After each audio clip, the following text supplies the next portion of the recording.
Thank you lord. పరిశుద్ధులైనటువంటి తండ్రి, మహోన్నతమైన మా దేవానికి స్తోత్రాలు. మరొకసారి ప్రభా, ఈ మధ్యాహ్న కాల సమయం ముందు 3వ సెషన్ ని ప్రారంభించడానికి మీరు చూపినటువంటి అత్యుత్తమైనటువంటి కృపకు వందనాలు, స్తోత్రాలు చెల్లిస్తూ అందరిని మీ చేతులకు అప్పగించుకుంటూ వినగలిగిన చెవులు, గ్రహించే మనసులు, అర్థం చేసుకునే జ్ఞానం ఆ ప్రకారమే ప్రభా, నీ వాక్య సత్యం అని తెలిసినప్పుడు దానికి సంపూర్ణంగా విధేయత చూపించేటువంటి సిద్ధపాటు ప్రతి ఒక్కరికి దయచేయమని మా ప్రార్థన వినడానికి స్తోత్రాలు చెల్లిస్తూ, అలాగే బోధిస్తున్నప్పుడు నన్ను నా ఆలోచనలు సంపూర్ణంగా నీ వాక్యంలో, నీ వాక్యాధీనంలో, పరిశుద్ధాత్మ ఆధీనంలో నేను ప్రభావం ఉంచగలిగినట్లు కృపణాన్ని గ్రహింపచేయమని యేసు దివ్యనామంలో వేడుకొంచున్నాను పరలోక తండ్రి. ఆమేన్. అర్థము చెప్పుట రెండవ అతి ప్రాముఖ్యమైనటువంటి అంశం. మనము అర్థం చెప్పుటలోకి వచ్చాము. సో ఇంటర్ప్రిటేషన్ అని అంటాం దీన్ని. అర్థం చెప్పుట, ఎక్స్ప్లెయిన్ ఆర్ ఎక్స్పౌండెడ్ అనేటువంటి పదజాలాలు వీటన్నిటికీ వాడబడ్డాయి. ఓకే, సో ఉపోద్ఘాతం చూద్దాం. నిర్వచనం: దేవుని వాక్యాన్ని సరైన విధంగా అర్థం చేసుకోవడానికి ఉపయోగించే సూత్రములను వాడి నీ సొంత ఆలోచనను పక్కన పెట్టి గ్రంథకర్త యొక్క ఉద్దేశంలోకి వెళ్ళి ఆ వివరణ ఇవ్వడమే బైబిల్ సంబంధమైనటువంటి అర్థ వివరణ. అర్థమవుతుందా అండి? సో మన సొంత ఆలోచనను పక్కన పెట్టాలా. దేవునికి అంటే వాక్యాన్ని వివరించడానికి కొన్ని సూత్రాలు ఉంటాయి. ఆ సూత్రాలను వాడి మన సొంత ఆలోచనను పక్కన పెట్టి గ్రంథకర్త యొక్క ఉద్దేశం, ఒక పత్రిక రాసిన వ్యక్తి రచయిత యొక్క ఉద్దేశాన్ని కనుక్కొని ఆ వివరణను ప్రజలకు, సంఘానికి అందించడమే వాక్యానుసారమైనటువంటి అర్థ వివరణ. ఓకేనండి?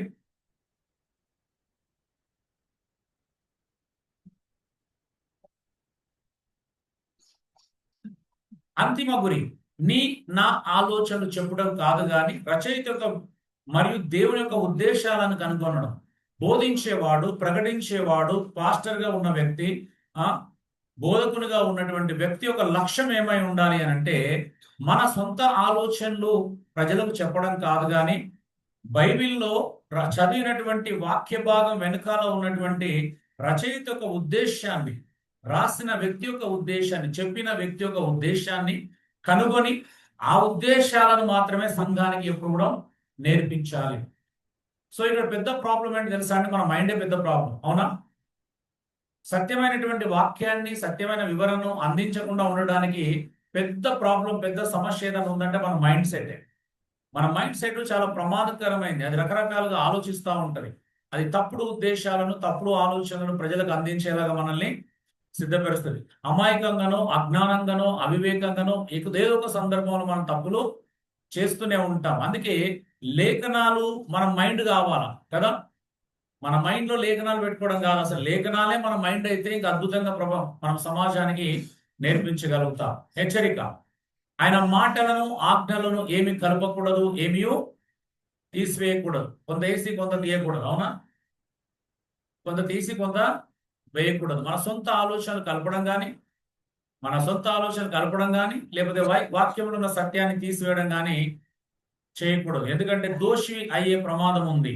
తెగుళ్ళు సంభవిస్తాయని ప్రకటన 22:18-19లో చెప్పబడింది. ఓకే, ప్రకటన గ్రంథంలో చెప్పబడింది. కొంతమంది ఏంటి అని అంటే అది కేవలం ప్రకటన గ్రంథం వరకే అని నమ్మే వాళ్ళు ఉన్నారు. కొంతమంది బైబిల్ అందరికీ వర్తిస్తుంది అని నమ్మే వాళ్ళు కూడా ఉన్నారు. ఇప్పుడు పాయింట్ అది కాదు మన ప్రస్తుతానికి. ఏదేమైనా ఒకటి మాత్రం సత్యం: దేవుని వాక్యానికి ఏమి కలపకూడదు, అందులోకి వెళ్ళి ఏమి తీయకూడదు అనే సత్యం అర్థం చేసుకోవాలి. నెక్స్ట్, దేవుని వాక్యాన్ని వంచనతో గాని, కుయుక్తితో గాని బోధించకూడదు. 2 కొరింథీ 4:2లోను, 1 తెస్సలోనిక 2:10లో మనం చూస్తాం. మన బోధ కపటమైన కాకూడదు, మోసయుక్తమైనది కాకూడదు, అపవిత్రమైనది కాకూడదు. పౌలు 1 తెస్సలోనిక 2వ అధ్యాయంలో మనం మాటలు చెప్పడం మనం చూస్తాం. ఏలియనగా మా బోధ కపటమైనది కాదు, మోసయుక్తమైనది కాదు, అపవిత్రమైనది కాదు అని చెబుతున్నాడు. బోధించేవాడు ఇంత ధైర్యంగా చెప్పగలగాలి. ఎవరైనా బోధిస్తే నా బోధ కపటమైనది కాదు, మోసయుక్తమైనది కాదు, అపవిత్రమైనది కాదు అని చెప్పగలగాలి. 1 తెస్సలోనిక 2వ అధ్యాయం 3వ వచనాన్ని గమనించవచ్చు. మరి అంత క్లారిటీగా పౌలు ఎలా చెప్పగలుగుతున్నాడు అని అంటే 4వ వచనంలో దాన్ని జవాబిస్తున్నాడు. మేము సువార్త ప్రకటించుటకు దేవుని చేత యోగ్యులమని ఎంచబడిన వారందు చేత, అందుకే మేము దేవుని సంతోషపెట్టడానికే బోధిస్తున్నాం. చూడండి, ఎవరైతే దేవుని సంతోషపెట్టడానికి బోధిస్తున్నారో వాళ్ళు సత్యవాక్యాన్ని అంటే వంచనగా, కుయుక్తితో, మోసంతో బోధించట్లేదని అర్థం చేసుకోవాలి. మనకిచ్చిన పని దేవుడు ఇచ్చింది. ఎవరు? దేవుడు. ఇప్పుడు ఎవరి సంతోషం కోసం బోధించాలి? మనకు పని అప్పగించిన వ్యక్తి సంతోషం కోసమే మాట్లాడాలి. అవునా? మనుషులను సంతోషపెట్టకూడదు, ఆ డినామినేషన్ సంతోషపెట్టకూడదు, ఆర్గనైజేషన్లను సంతోషపెట్టకూడదు, వారు ఇచ్చే డబ్బులను బట్టి ఎవరైనా సపోర్ట్ చేస్తే వారిని సంతోషపెట్టకూడదు. 5వ వచనంలో ఏమంటున్నాడు? మేము ధనాపేక్షను కప్పిపెట్టు ఏ వేశ్యను మీ మధ్యలో వినియోగించలేదంటున్నాడు. అంటే డబ్బు కోసం మేము బోధ చేయట్లేదు అంటున్నాడు. 3వది, మేము అపోస్తులమై ఉన్నను, అధికారం చేయటకు సమర్థులమై ఉన్నను, మీ వల్లే కానీ మనుషుల వల్ల ఏ మెప్పును ఘనతను మేము కోరలేదు. సో బోధించేవానికి 3 ఉండాలి. ఒకటి దేవుడు సంతోషపెట్టడానికి బోధించాలి, 2వది డబ్బు కోసం ధనం కోసం బోధించకూడదు, 3వది ఘనత కోసము బోధించకూడదు. ఈ 3 ఉన్నాయనంటే సంగతులు అందిస్తాం.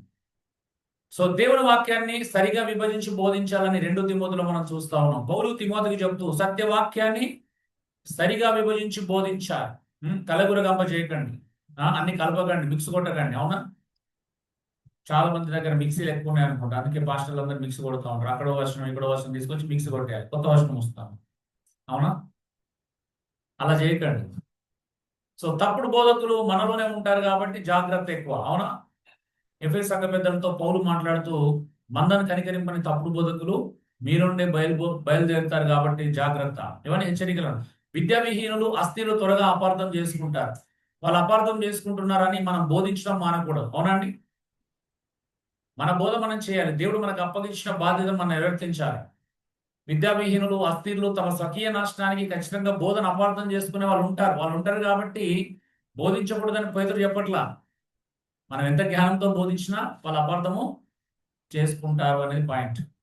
అంత మాత్రమే కాదు, బోధలకు కఠినమైన తీర్పు ఉంటుంది, జాగ్రత్త. అవునా? యాకోబు 3:1 చెప్తున్న బోధకులైన మనకు కఠినమైన తీర్పు ఉంటుంది. అందుకే నోరుని కంట్రోల్లో పెట్టుకోవాలి, బోధ చాలా జాగ్రత్తగా చేయాలి. ఒక రాంగ్ ఇంటర్ప్రిటేషన్ చూద్దాం. నెంబర్ 1, దీన్ని ఏమంటారు అంటే చెర్రీ పికింగ్ వర్సెస్ అంటారు. మొట్టమొదటి తప్పుడు అర్థ వివరణ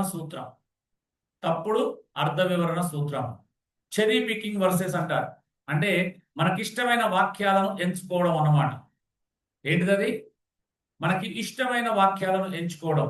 చాలా మంది కాపర్లు, బోధకులు చేసే బిగ్గెస్ట్ మిస్టేక్ ఏంటి అని అంటే, వాక్యం బోధించేటప్పుడు వాళ్ళకు నచ్చిన వచనాలను ఎన్నుకుంటారు. అర్థమవుతుందా అండి? ఏది నచ్చితే దాన్ని ఎన్నుకుంటారు అనమాట. అక్కడో వచనం, ఇక్కడో వచనం తీసుకుంటారు అనమాట. చెరీ పికింగ్ అంటే వాళ్ళకి నచ్చిన వచనం, ఇక్కడ ఒక నచ్చిన వచనం, అక్కడికి వెళ్ళి ఒక నచ్చిన వచనం, ఈ గ్రంథంలోకి వెళ్ళి ఒక నచ్చిన వచనం, ఆ పుస్తకంలోకి వెళ్ళి ఒక నచ్చిన వచనం తీసుకొని వెడన్ని మిక్సీ కొట్టి ఏం చేస్తారు? మనకి ఒక సందేశం ఇవ్వడానికి ప్రయత్నం చేస్తారు. ఇది wrong interpretation. Cherry picking versus ఎప్పుడు కూడా చేయకూడదు. అంటే దీని అర్థం ఏంటి అంటే, వాళ్ళు ఏం చేస్తారంటే ignoring other passes that give balance the teaching అనమాట. అంటే ఏదైతే బోధన బ్యాలెన్స్ చేసే విధానమైనటువంటి విషయం ఉంటుందో దాన్ని ఏం చేస్తారంటే నిర్లక్ష్యపరుస్తారన్నమాట. వాళ్ళు ఒకే వైపు దాన్ని ఎక్స్ప్లెయిన్ చేస్తారు. స్వస్థత అంటే స్వస్థత, ఇంకా అంతే. ఆశీర్వాదం అంటే ఆశీర్వాదం. అవునా? ఇలా అనమాట. వాళ్ళకి నచ్చిన వచనాలే, నచ్చిన విషయాలే చెబుతూ ఉంటారు. ఉదాహరణ, example, teaching God always heels అనా? నిజంగానా?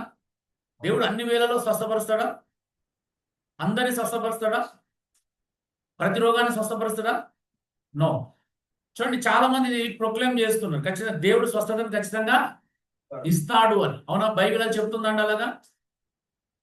దేవుడు చేయటానికి సమర్థుడు, కానీ దేవుడు అలా చేస్తారని మాత్రం చెప్పట్లేదు. అవునా? ఇది అన్నమాట. చూడండి, వీళ్ళు ఏం చేస్తున్నారు? హీలింగ్ మీద కాన్సన్ట్రేషన్ చేసేసి, చూడండి, they are using healing verses but ignoring passages about Paul's thorn in the flesh. అవునా? పౌలు శరీరంలో ముళ్ళుగా ఉంచబడిన దాన్ని, ఇలాంటి చాలా సందర్భాల్ని ఇగ్నోర్ చేస్తారు. తిమోతి కడుపు జబ్బును ఇగ్నోర్ చేస్తారు. త్రోఫిమి రోగాన్ని ఇగ్నోర్ చేస్తారు. అవునండి? మరి వాళ్ళెందుకు స్వస్థత పొందలేదు అని అంటే, ఒక ఆయన ఏమన్నాడు తెలుసా? పౌలు విశ్వాసం లేదు, 3 సార్లు మాత్రమే ప్రార్థన చేశాడు, 4వ సారి చేస్తే తప్పేంటి అని అడిగాడు. చూడండి ఎంత సిల్లీ ఇంటర్ప్రిటేషన్. పౌలు 3 సార్లు ప్రార్థన చేయగానే జవాబు వచ్చింది. అవునంటే నా కృప నీకు చాలు అన్న తర్వాత మళ్ళీ ఎవరైనా ప్రార్థన చేస్తాడు? పిచ్చోడైతే చేస్తాడు. అవునా? మూర్ఖుడైతే చేస్తాడు. జవాబు వచ్చిన తర్వాత ప్రార్థన చేస్తారండి ఎవరైనా? నా కొడుకు ఏదన్నా అడిగిండు, నా తర్వాత కొనిస్తాను, అయిపోయింది. అవునా? మళ్ళీ వెనుకబడి పప్ప నాకు కావాలంటే అర్థం ఉంటుందా? చూడండి, వీళ్ళు ఇలాంటి హీలింగ్ ప్రీచర్స్ ఏం చేస్తారు? పౌలునే తప్పుపడుతున్నారు. యోబును కూడా తప్పుపట్టారండి. యోబు స్వస్థత కావాలని ప్రార్థన చేయలేదంట, బుద్ధి లేకుండా చిల్ల బెంకులు పెట్టుకొని గోక్కున్నాడంట. అంత గొప్ప ఇంటర్ప్రిటేషన్ అనమాట. అవునండి. చూడండి, మేధావి వర్గం. ఏ మేధావి వర్గం ఇది? హీలింగ్ మినిస్టర్స్ అన్నమాట. వీళ్ళందరూ ఏ ministers? Healing ministries and healing ministers అన్నమాట. వీళ్ళందరూ తీసుకెళ్లి ఫస్ట్ పెద్ద పెద్ద హాస్పిటల్ తీసుకెళ్ళాలి, అప్పుడు తెలుస్తుంది సంగతి ఏంటో. ఓకే, దీన్ని ఏమంటారు అంటే కొన్ని తప్పుడు అర్థంలో తెలుగులో ముక్కలు ముక్కలుగా అర్థ వివరణ చేయటం అనమాట. అక్కడ ఒక ముక్క, ఇక్కడ ఒక ముక్క అన్నట్టు. ఏ విషయాన్ని సంపూర్ణంగా వివరించకుండా అక్కడ కొంచెం ఇక్కడ కొంచెం చెప్పడం, సందర్భానికి వేరైన వచనాలను జోడించడం, సంబంధం లేని కథలు అల్లడం. అవునా? అంతే కదా. చూడండి, ఈ రోజు జరుగుతున్నటువంటి అతి ప్రధానమైనటువంటి సమస్య ఇది. ముక్కలు ముక్కలు చెరీ పికింగ్ వర్సెస్ అనమాట. అక్కడ ఒక ముక్క, ఇక్కడ ఒక ముక్క, రెండు జోడిస్తారు. ఎగ్జాంపుల్ చెప్పాలి. ఎగ్జాంపుల్ చూడండి, ఈ ప్రాస్పాటి ప్రీచర్లు ఏం చేస్తారు అని అంటే,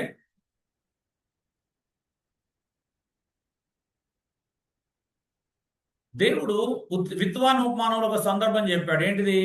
వాక్యము ఎవరైతే మంచి హృదయంతో విన్నాడో 30 60 100 ఫలిస్తాడు అని చెప్పాడు. ఇందులో ఈ సగం వచనం తీసుకొని డబ్బు విత్తువాడు 10 విత్తితే 30 కోస్తాడు, 60 కోస్తాడు, మెల్లగా 100 కోస్తాడు. చూడండి, ఇక్కడ సగం వచనం, గివింగ్ దగ్గర సగం వచనం, ఈ రెండింటి జోడించి ఏం చేస్తున్నారు? మిక్సింగ్ చేస్తున్నారు. అవునా అండి? 30 60 100 ఫలించేది వాక్య విషయంలో చెప్పాడు. డబ్బు విషయంలో చెప్పిండు ఎక్కడన్నా? యేసుప్రభు స్వయంగా చెప్పాడు దాని భావాన్ని, ఉపమాన భావాన్ని. అవునా? శిష్యులు అడిగారు, ఉపమాన భావం ఏంటిదంటే, విత్తనం అంటే ఏంటిది అన్నాడు? డబ్బు అన్నాడా? వాక్యం అన్నాడా? వాక్యం అన్నాడు. అవునా? మంచి నీళ్ళలో పడిన వాడు ఫలిస్తాడని చెప్పాడు. అంటే వాక్యంలో ఫలిస్తాడు అన్నాడండి. డబ్బు విత్తితే పోస్తారని చెప్తున్నాడా? చూడండి, ఇప్పుడు ఏం చేశారు? రెండు ముక్కలు కలిపారు. అవునా? ఇందులో సగం తీసుకున్నారు, అందులో సగం తీసుకున్నారు. వినడానికి కూడా వినసొంపం ఉండదు కదా, కొత్తదనంగా అనిపిస్తుంది. నిజమా కదండి?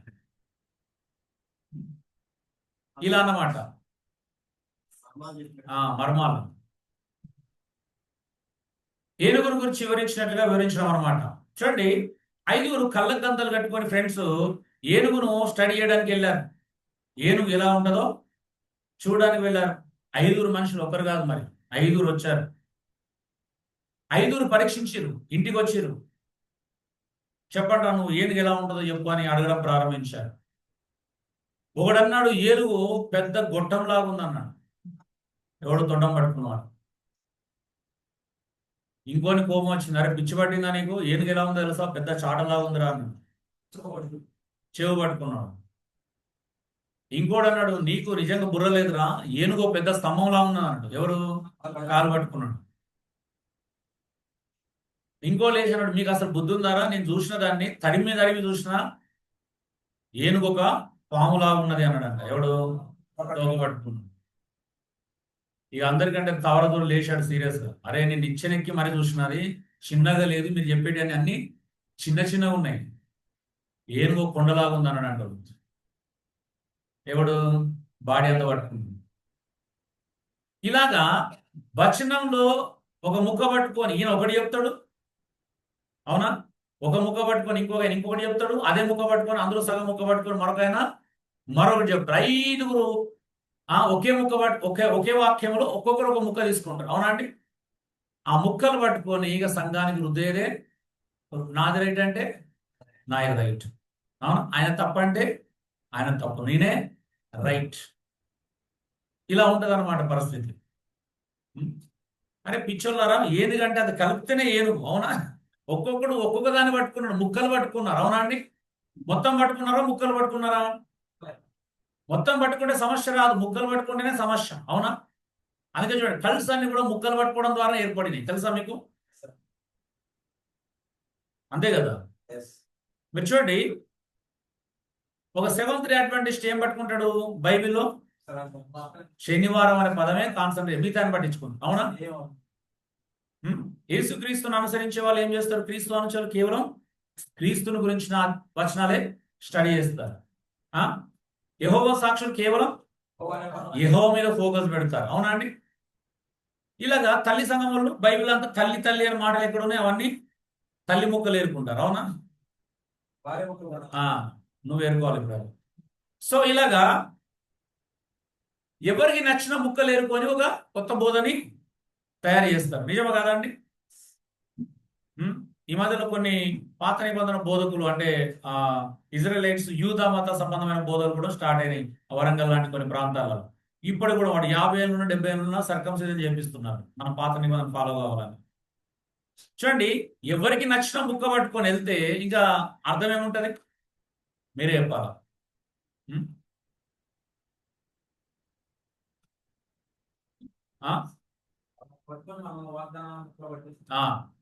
ఈ రోజు కొంతమంది ఈ రోజు వాగ్దానం అని పెడతారు. అంటే ఈ రోజు వాగ్దానం అంటే నిన్న పని చేయలేదా? రేపు పని చేయదా? ఎవరు డిసైడ్ చేశాడు అది ఈ రోజు వాగ్దానం అని? ఈయన డిసైడ్ చేస్తాడు. దేవుడు ఏమైనా చెప్పిండు అది పలానా ఏంటి అక్టోబర్ 1కే వర్తిస్తుంది కానీ మళ్ళీ 2కి ముందు రోజు వర్తించదు అని చెప్పాడు దేవుడు ఎక్కడన్నా? ఈ రోజు వాగ్దానం అంట. విచిత్రం చూడండి. నెల వాగ్దానం ఎవరు చెప్పారండి? నెల వాగ్దానం, ఈ రోజు వాగ్దానం, సంవత్సర వాగ్దానం. బైబిల్లో వాగ్దానాలు ఆల్రెడీ నెరవేర్చబడితే వాటి యొక్క నెరవేర్పు మళ్ళీ జరగదు. అవునా? ఒకవేళ నెరవేర్చబడిన వాగ్దానాలు అంటే ఈ రోజు వాగ్దానం అని చెప్పినంత మాత్రాన అది రేపు నెరవేర్చబడకుండా ఎవరు దాన్ని ఆపలేదు. అవునా? దేవుడు నెరవేర్చకుండా ఆపగలుగుతారా? ఇదొక పిచ్చి ఈ మధ్యలో. బైబిల్ తెలిసినోడు తెలియనోడు ఒక చిన్న యూట్యూబ్ ఛానల్లో లేకపోతే చిన్న ఫేస్బుక్ పేజ్ ఓపెన్ చేసుకొని ఇది ఒక పెద్ద పని అయిపోతుంది. ఈ రోజు వాగ్దానం అని ఎట్లుందంటే దేవుడు ఈ రోజు దీవిస్తారు, రేపు దీవించడం అనమాట. అంటే బౌండరీస్ పెట్టుకుంటున్నారు దేవుడికి. అవునా? దేవా నువ్వు ఈ రోజే దీవించు, రేపు దీవించొద్ది మన ఈ విషయంలో. అవునా? అట్లుందనమాట. వీళ్ళే డిసైడ్ చేస్తున్నారు దేవుడికి. రెండోది personal beliefs or revelation override అనమాట. అంటే వ్యక్తిగత నమ్మకాలతో లేదా ప్రకటనతో బైబిల్ అర్థాన్ని మార్చడం. రెండో తప్పుడు అర్థ వివరణ ఏంటి అంటే ఒక వ్యక్తి వ్యక్తిగత నమ్మకాలను ఏం చేస్తున్నాడంటే వ్యక్తిగత ప్రచారంతో బైబిల్ అర్థాన్ని మార్చేస్తున్నాడు. ఇతను ఒకటి నమ్ముతాడు, దాన్నే మాట్లాడుతాడు అన్నమాట. ఇంకా వేరే అస్సలు పట్టించుకోడు. అంటే ఈయన ఏదో ఉదాహరణ, ఈయన స్వస్థత మీద నమ్మకం ఉంది అనుకో, స్వస్థతల గురించే మాట్లాడతాడు. ఈయన అభిషేక సంబంధమైన వ్యక్తి అయితే ఎప్పుడు అభిషేకం గురించే మాట్లాడతాడు. అవునా? ఒకవేళ ఈయన హీలింగ్ ప్రీచర్ అయింది అనుకోండి, హీలింగ్ గురించి. ఈయన ప్రాస్పారిటీ ప్రీచర్ అయితే ప్రాస్పారిటీ. అవునా?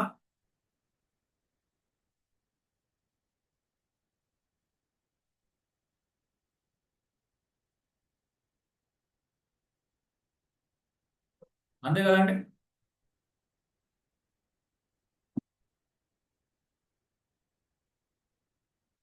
ఓకే,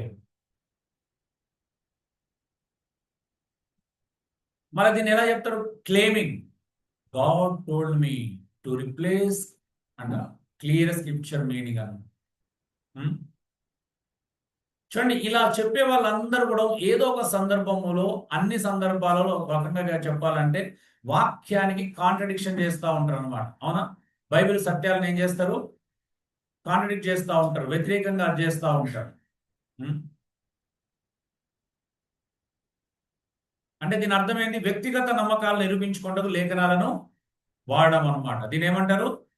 నీ వ్యక్తిగత నమ్మకం నిరూపించుకోవడానికి లేఖనాలు వాడుతున్నావు. ఉదాహరణ, నీకు వైట్ డ్రెస్ ఇష్టం, నువ్వేం చేస్తున్నావు? నువ్వు వేసుకో, తప్పలేదు. కానీ ఎదుటి వ్యక్తికి ఏమని చెప్తున్నావు? వైట్ డ్రెస్ వేసుకుంటేనే పరిశుద్ధంగా ఉన్నట్టు. ఇలా రుద్దుతారు అనమాట.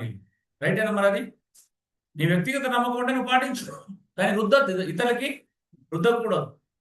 నీ వ్యక్తిగత నమ్మకాలు నిరూపించుకోవడానికి ఆనాడు యేసు ప్రభు రూపాంతర కొండ మీద వాళ్ళ వస్త్రాలు దగదగ మెరిసినాయి. మరి నీ ఎందుకు మెరుస్తలేవు? మరి దీనికి జవాబు లేదు. ఒక సందర్భంలో మెరిసినాయి అంటే దాని సందర్భం ఉంది, దాని అర్థం 24 గంటలు అలాగే ఉండమని అర్థమా?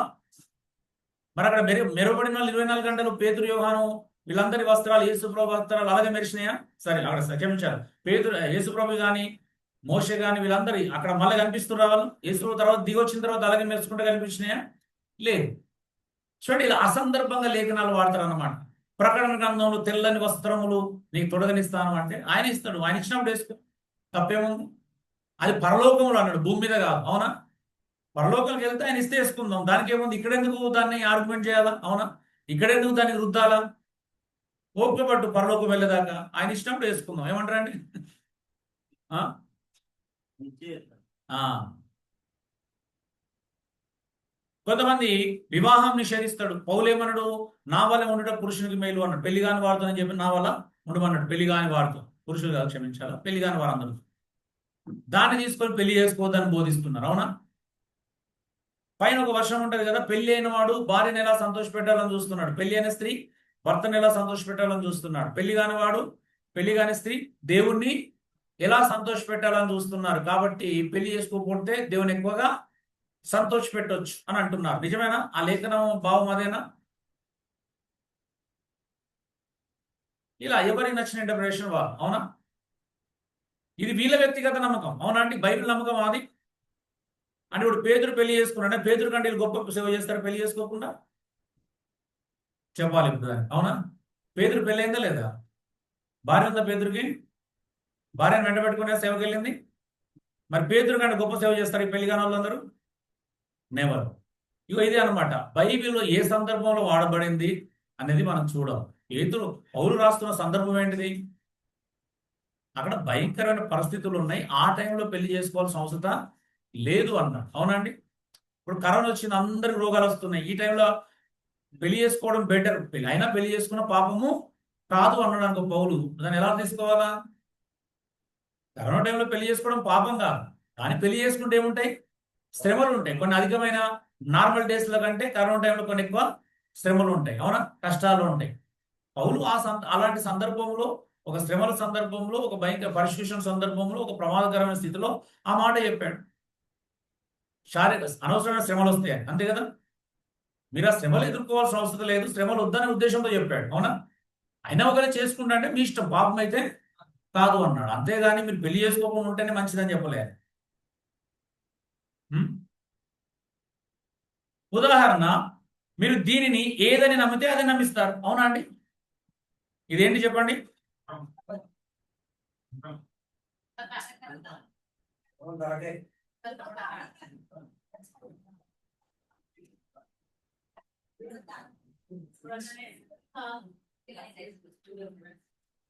ఇది ఒకవేళ మీరు గుర్రం అని నమ్మిరు అనుకోండి, అందరి గుర్రమనే నమ్మిస్తారు. అవునా? గుర్రమే.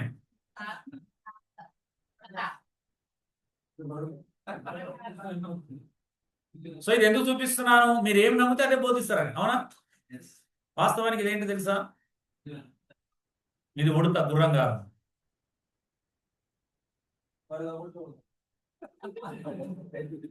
సో అందుకే తిప్పి చూడాలి, అన్ని చూడాలి. అబ్జర్వేషన్ అంటేనే, అంటే లేఖను వివరించడం అంటేనే లేఖను అన్ని కోణాలు చూడడం. అవునా? నీకు నచ్చిన కోణాలు చూస్తే నువ్వు నచ్చిన కోణమే చెప్తావు. అవునా? నిన్నే చెప్పుకున్నా కదా, ఆయన పొందిన దెబ్బల చేత స్వస్థత కలుగుతుంది. నీ కోణంలో చూస్తే స్వస్థత, కానీ బైబిల్ కోణం నుంచి చూస్తే ఏంటిది? అది పాపం నుంచి వెళ్ళి విడుదల, పాపం నుంచి వెళ్ళి స్వస్థత. అవునా? ఉన్నాయి కదా, కోణం ఉందా? నువ్వు ఏ కోణంలో చూస్తున్నావు అనేది చాలా ప్రధానమైనటువంటి విషయం. అవునా? ఇప్పుడు ఆత్మల వర్ధిల్లిన ప్రకారం ప్రియుడ అన్ని విషయాలు వర్ధిల్లు అంటే, నువ్వు వర్ధిల్లడం అంటే నువ్వు ఆశీర్వాదం అనుకున్నావు, అది నీ కోణం. కానీ బైబిల్ కోణం అది కాదు. ఆ సేవకుడు ఏం చేస్తున్నాడు అని అంటే, తన శరీరాన్ని, తన అనారోగ్యాన్ని నిర్లక్ష్యం చేస్తూ, అన్యజనుల వల్ల డబ్బులు తీసుకోకుండా, దేవుని నామం నిమిత్తం బయలుదేరి సేవ చేస్తూ, తన వ్యక్తిగత విషయాలను నిర్లక్ష్యం చేయడం వలన యోహానా సలహా ఇచ్చాడు. నువ్వు చాలా అద్భుతంగా పనిచేస్తున్నావు దేవుని సేవ, అప్పుడప్పుడు ఈ శరీరాన్ని కూడా పట్టించుకో కదా. ఆత్మలను వర్ధిల్లుతున్నావు, సంతోషం కదా. మిగతా విషయాలను కూడా పట్టించుకోమన్నది యోహాను యొక్క సలహా. అంతేగాని నువ్వు ధనవంతుడు కావాలని చెప్పట్లే అక్కడ. అవునా అండి? సందర్భం ఏంటిది అక్కడ? ఇప్పుడు నేను కూడా నేను కొంచెం ఆరోగ్యాన్ని నిర్లక్ష్యం చేస్తూ బోధిస్తున్నాను అనుకో, వెంటనే ప్రవీణ్ అన్న, సురేష్ అన్న ఏమని చెప్తారు? సురేష్ ఏం చెప్తాడు? అన్న కొంచెం రెస్ట్ తీసుకోండి, కొంచెం అది చేయమని చెప్తారు. దాని అర్థం ఏంటిది? బాగానే, ఇది ఇందులో బాగానే వెళ్తున్నారు అన్న, కొంచెం ఆరోగ్యం కూడా చూసుకోవాలి కదా అనేది పాయింట్. అవునా అండి? యోహాను కూడా ఆ సేవకునికి, ఆ దాసునికి అదే చెప్తున్నాడు సలహా. దాన్నేమో ఎటు పడతాడు అప్లై చేసుకొని, ప్రియుడు ఆత్మలో వర్ధిల్ల ప్రకారం అన్ని విషయాలలో వర్ధిల్లు అన్నాడు. వర్ధిల్లడం అంటే ఇక మొత్తం ఏంటిది? ఎకనామికల్ బ్లెస్సింగ్ కదా, భౌతికమైన ఆశీర్వాదం, సంపద ఆశీర్వాదం గురించే మాట్లాడతాడు. ఎందుకు? అతడు ఆ కోణంలో చూశాడు కాబట్టి అదే చెప్తాడు, ఇంకా వేరే కోణం చెప్పడు, కనిపించు. అవునా? నూనె రాశి ప్రార్థన చేయాలి అంతే. కోణం ఏంటిది ఇప్పుడు? ఈయన నూనె రాశి ప్రార్థన చేయాలంటే అదే తీసుకుంటాడు, కానీ నూనె రాశి ఎందుకు ప్రార్థన చేయాలని రెండో కోణం చూడడు. అందుకే కొబ్బరి నూనె బిజినెస్ ఎక్కువ అయిపోయింది. అవునండి, 10 రూపాయల నూనె బాటిల్ 100 రూపాయలు పెట్టి అమ్ముకుంటున్నారు. నిజమా కదా?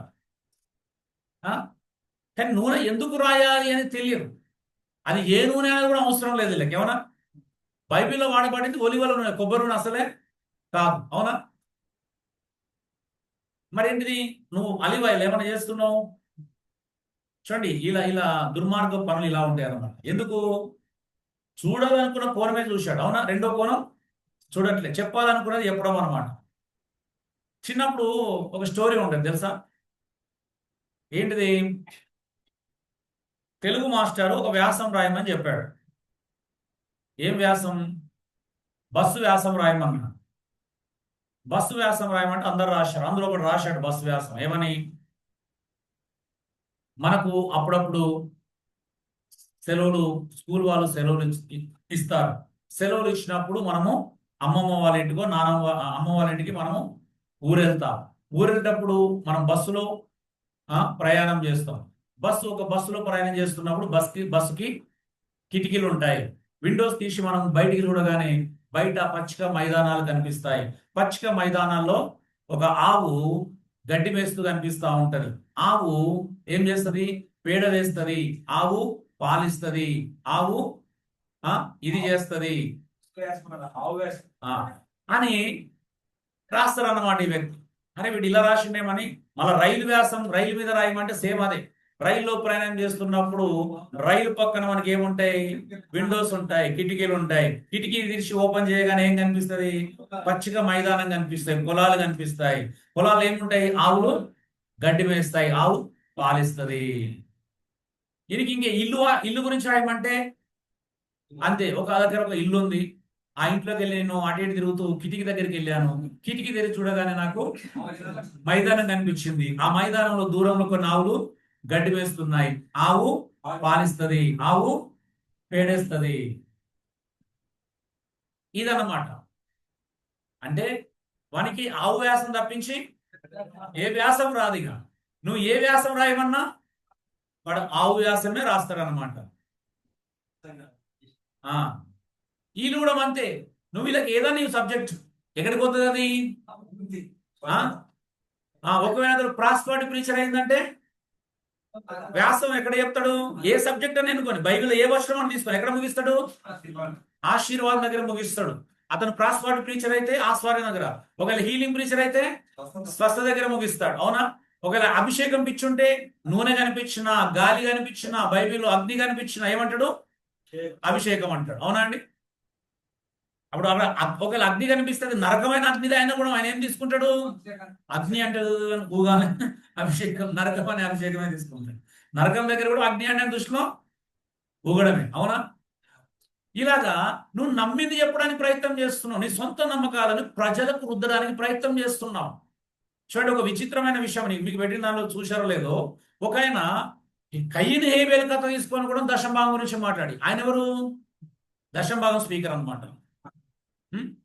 కయ్యని హేబేలు కథలో దశంభాగం ప్రస్తావన ఎక్కడుందండి? దాన్ని నొక్కి నొక్కి ఏమని? కయ్యను కొన్ని తెచ్చాడు. అరే కొంత తెచ్చాడు, క్షమించాలి, కొంత తెచ్చాడు అని ఒక. నేను అడిగిన కిందనే హేబేలు కూడా కొన్నే తెచ్చాడని ఉంది. అవునా? మరి దీన్ని ఎందుకు నొక్కి చెప్పట్లేదు? పిచ్చి అన్నమాట. ఇది ఇగ్నోర్ చేయబడుతుంది. అవునా? ఒక కోణం చూశాడు, మరొక కోణాన్ని ఇగ్నోర్ చేస్తున్నాడు. ఇలా పిచ్చి అంటే ఏంటిది అంటే ఇదే అనమాట. మన కళ్ళలో ఆవు తప్పించి ఇంకేం కనిపించదు. నువ్వు బైబిల్ అంత చదువు. అందుకే చూడండి, మీరు పరంలోకం అంటే తల్లి దేవత వాళ్ళని కలిస్తే, ఆ కళ్ళుని కలిస్తే బైబిల్లో వాళ్ళ తల్లి పదాలు తప్పించి ఇంకే పదాలు కనబడదు. సెవెంత్ డే అడ్మిషన్లో ఆర్గ్యుమెంట్ చేయండి, వాళ్ళకు శనివారం తప్పించి ఇంకే వచనాలు కనబడవు. యెహోవా సాక్షుల దగ్గర రండి, యెహోవా తప్పించి యేసుక్రీస్తులో దైవత్వం అనే ఆ వచనాలను ఇగ్నోర్ చేస్తారు. అవునా? ఈవెన్ యోహాను సువార్త మొదటి 2 వచనాలను కూడా ఇగ్నోర్ చేస్తాడు. ఆది యందు వాక్యం ఉండని, వాక్యము దేవుని యొద్ద ఉండని, వాక్యమే దేవుడు. ఇది అవసరం లేదు. యెహోవా సాక్షులు ఏం చేస్తారు? దీన్ని దాంట్లో ఏమంటారు? ఒక్క దేవుడై ఉండేనంటే ఆయన ఒక దేవుడు, ఈయన ఒక దేవుడు అన్నట్టు. మరి దాన్ని కూడా ప్రశ్నించిన అంటే అప్పుడు ఏమవుతుంది? నువ్వు నమ్మిన ఒక్క దేవుడు అనేది యెహోవా అయితే చిన్న దేవుడు అవుతాడు, మరి యేసుక్రీస్తే పెద్ద దేవుడు అవుతాడు అని అంటే ఒప్పుకుంటామంటే మళ్ళీ ఒప్పుకోరు. అదేం ప్రాబ్లం. చూడండి ఇలా ఉంటుంది, ఆర్గ్యుమెంట్ చేస్తేనో నిలబడదు. అవునా? చూడండి ముక్కలు ముక్కలుగా నువ్వు ఏ కోణంలో చూస్తే ఆ కోణమే అన్నమాట. ఉం? ఒక్కొక్కరికి ఒక పిచ్చి ఉంటుంది. అవునా? నిజమా కదా? సరే. ఇంకా ఆ పిచ్చి పట్టుకొని అదే వాళ్ళకి నువ్వు ఏమన్నా సబ్జెక్టు, నువ్వు ఈవెను టీడీ గురించి చెప్పినా టీడీలోకి వెళ్ళి వాళ్ళు ఆశీర్వాదం తీసుకొస్తారు వాళ్ళకి. ఆ ఆ టీడీ కూడా స్వస్థతనే తీసుకొస్తారు. అవునా? అందుకే చూడండి, ఇలా నమ్మే వాళ్ళు బైబిల్ని సమగ్రంగా చెప్పలేరు. అవునా? ఆదికాండం ప్రకటన అన్నిటికీ న్యాయం చేయరు. వీళ్ళకి హీలింగ్ ప్రీచర్స్ ఎక్కువ శాతం 4 సువార్తలు ఉన్న స్వస్థత కథలు మాత్రమే చెప్తారు. ఇంకో కథ దగ్గరికి వెళ్ళలేదు. కొంతమంది వర్షిప్ ఉంటది కదా, వర్షిప్ అంటే వాళ్ళకి ఎప్పుడు వర్షిప్ గురించే మాట్లాడుతూ ఉంటారు. పాటలు ఆ రిలేటెడ్ వచనాలే తీసుకుంటారు. ఇలా అన్నమాట. మూడోది అలగోరైజింగ్ వితౌట్ బేసిస్, ఆధారం లేకుండా రూపకాలుగా అర్థం చేసుకోవడం. ఇంతకుముందే నేర్చుకున్నాము మనం ఫిగరేటివ్ లాంగ్వేజ్ లో. అల్లగోరి అనేది ఏంటిది అని అంటే ఇది ఒక తప్పుడు అర్థ వివరణ. అంటే అల్లగోరిగా అర్థం చేసుకోవడం తప్పులేదు, కానీ అల్లగోరి కాని దాన్ని, అంటే అది రూపక అలంకారం కాకపోయినా దాన్ని రూపకాల అలంకారంగా మార్చడాన్ని ఏమంటారు అంటే అది తప్పు అంటారు. అంటే మేకింగ్ ఎవ్రీథింగ్ సింబాలిక్ అనమాట, వితౌట్ టెక్స్చువల్ ఎవిడెన్స్. అంటే ఎలాంటి వాక్య ఆధారము లేకుండా, వాక్యం యొక్క సపోర్ట్ లేకుండా, వాక్యం యొక్క ఆ, సహాయము లేకుండా ఏం చేస్తారు అని అంటే దాన్ని ఇగ్నోర్ చేస్తూ ప్రతిదాన్ని ఏం చేస్తారు, మర్మంగా బోధిస్తారు అనమాట, రూపకలంకారంగా బోధిస్తారు. ఎగ్జాంపుల్, నోవా ఆర్క్ అనేది కేవలం సింబలే అంటారు, symbol of the human mind అంటారు అనమాట. అంటే ఇగ్నోరింగ్ ఏంటిది, హిస్టారికల్ రియాలిటీ. నోవాహ్ నోవాహ్ అనేది హిస్టారికల్ ఈవెంట, జస్ట్ మైండ్ సంబంధించిందా?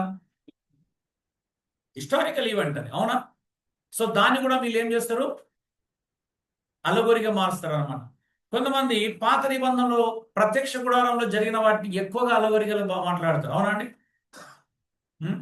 గుడారం అంటే ఇది, అందులో అచ్చ జటమాంస అంటే ఇది, ఆ ధూపద్రవ్యాలంటే అవి, ఆ వెంట్రుకంటే ఇది, ఆ కలర్ అంటే అది, ఇలాగా ఏ ఫోద్ అంటే ఇది. బైబిల్ ఎక్కడే చెప్పలేదు వాటికి అర్థాలు అలాగా. అవునా?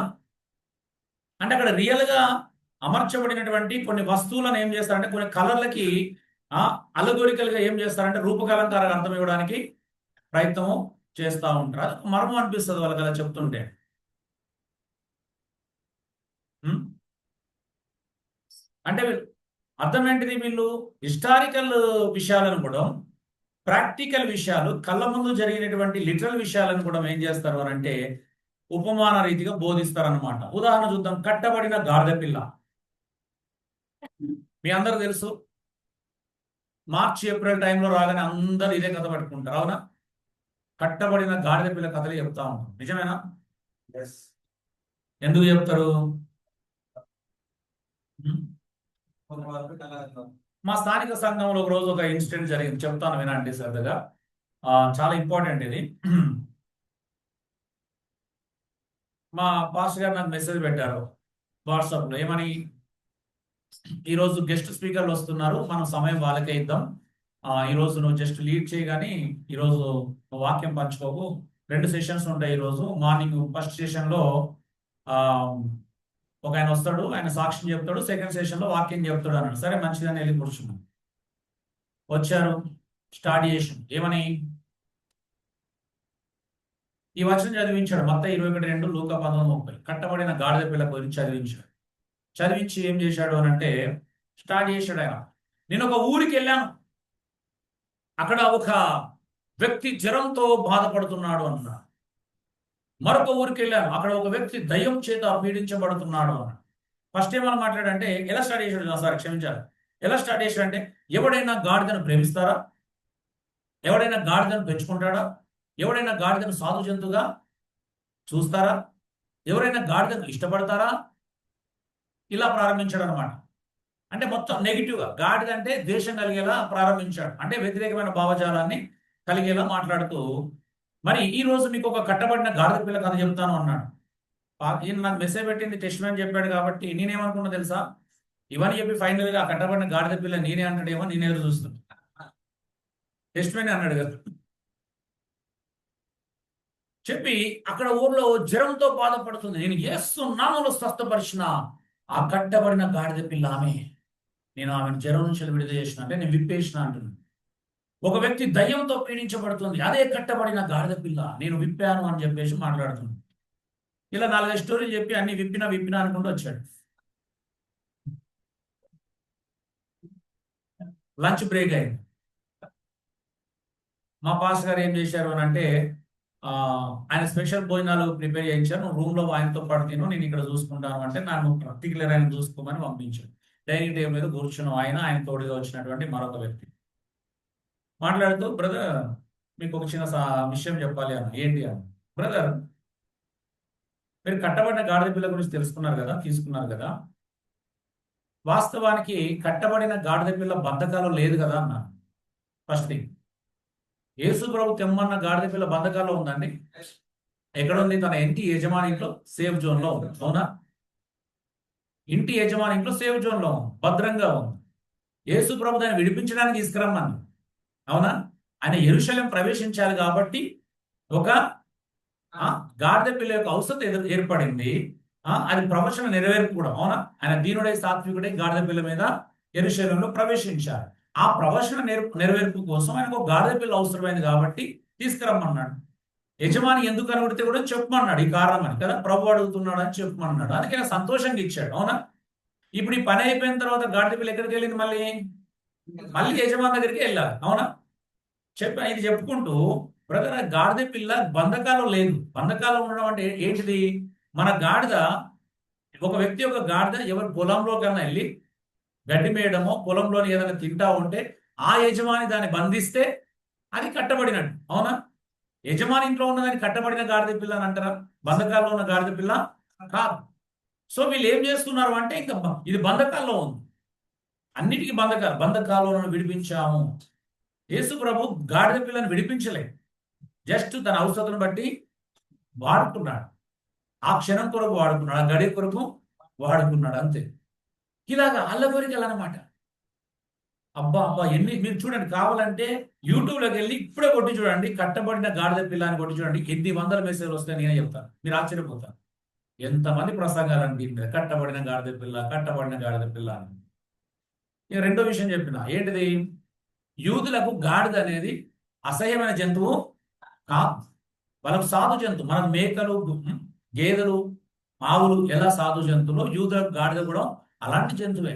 అంత మాత్రమే కాదు, వాళ్ళ గాడిద అనేది అంటే అవమానం కలిగించే జంతువు కాదు, అవునా? వాళ్ళ అనుదిన పనులలో గాడిదనే వాడుకుంటారు. అంత మాత్రమే కాదు, యూదులను అభిషేకించినప్పుడు రాజులు కూడా ఎక్కడి నుంచి వెళ్తారు? గాడిద మీదనే, అవునా? గుర్రాలు కాదు.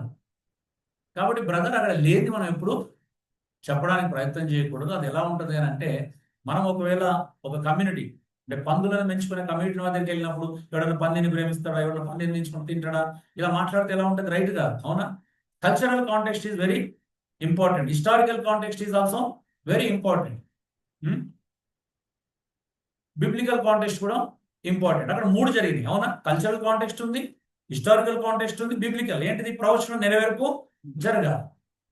ఇప్పుడు ఇవి అన్ని ఇగ్నోర్ చేసేసి కట్టబడిన గాడిద పిల్ల అయిపోయింది. బాగుంది కదా? అలాంటి చూసాం. మంచి సమరుడు అంటే యేసు ప్రభు అని. అసలు మంచి సమరుడు అనేది ఉపమాన కథ, అవునా అండి? మళ్ళీ ఉపమానంలో మళ్ళీ ఏం చేస్తున్నాం? ఉపమానం తీసుకొస్తున్నాం, అవునా అండి? అదే ఉపమానం, యేసుప్రభు చెప్పిందే ఉపమానం. మళ్ళీ ఉపమానంలో మళ్ళీ ఏం చేస్తున్నాం? రూపక కథ అల్లుతున్నాం, అవునా?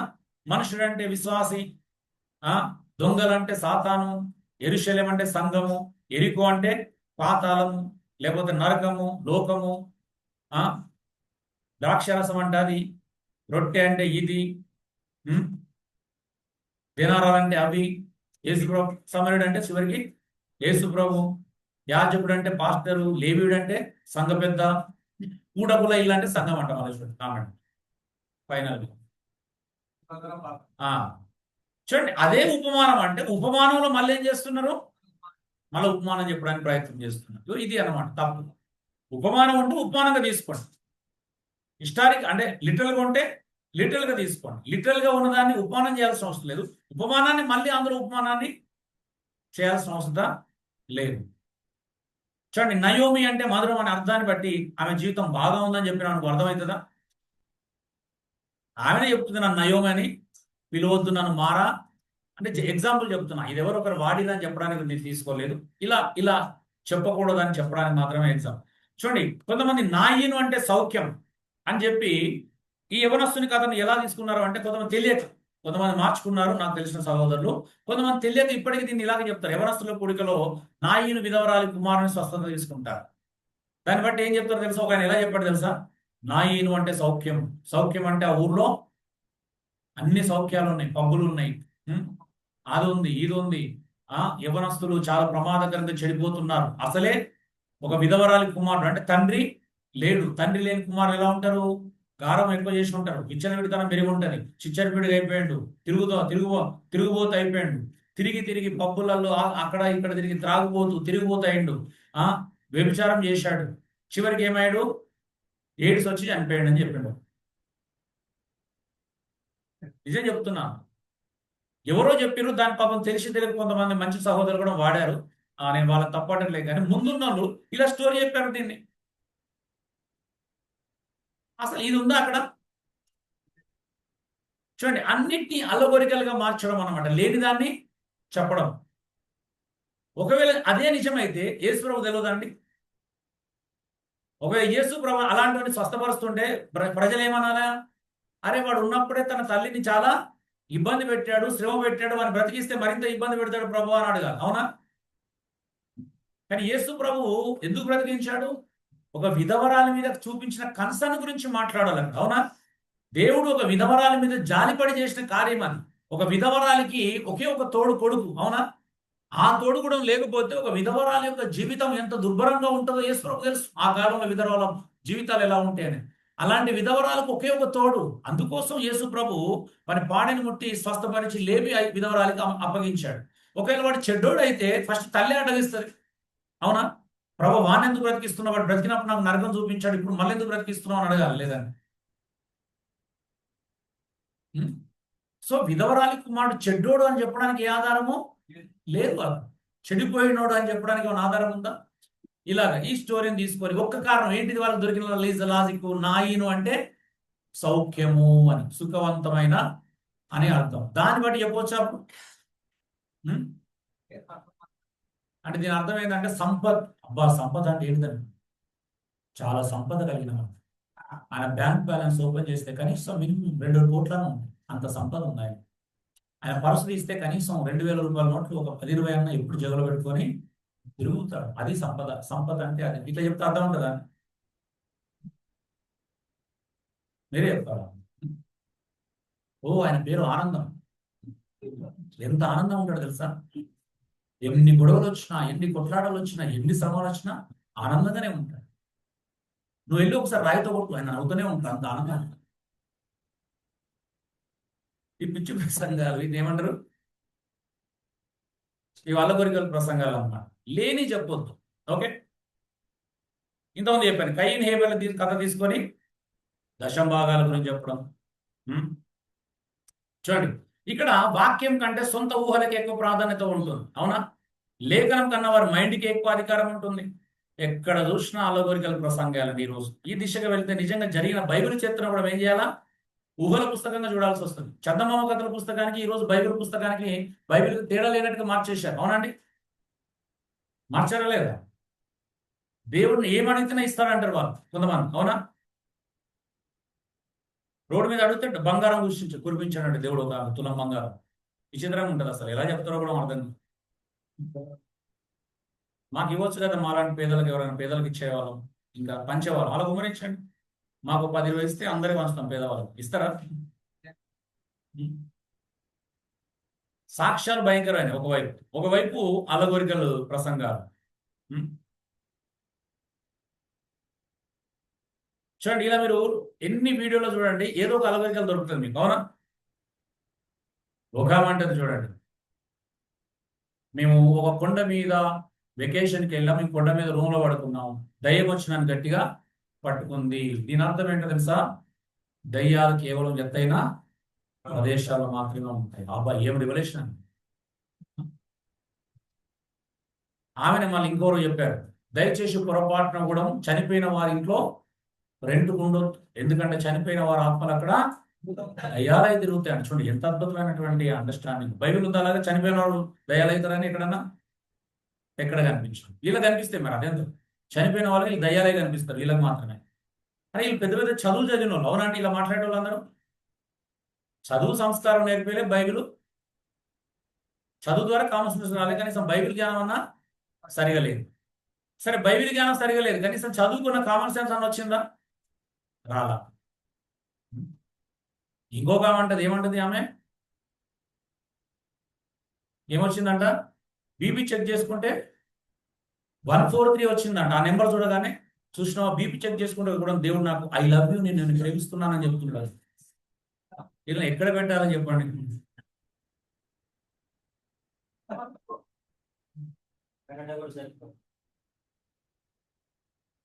వీళ్ళను ఏ రోట్లు వేసి దంచితే మూడత పోతుంది చెప్పండి.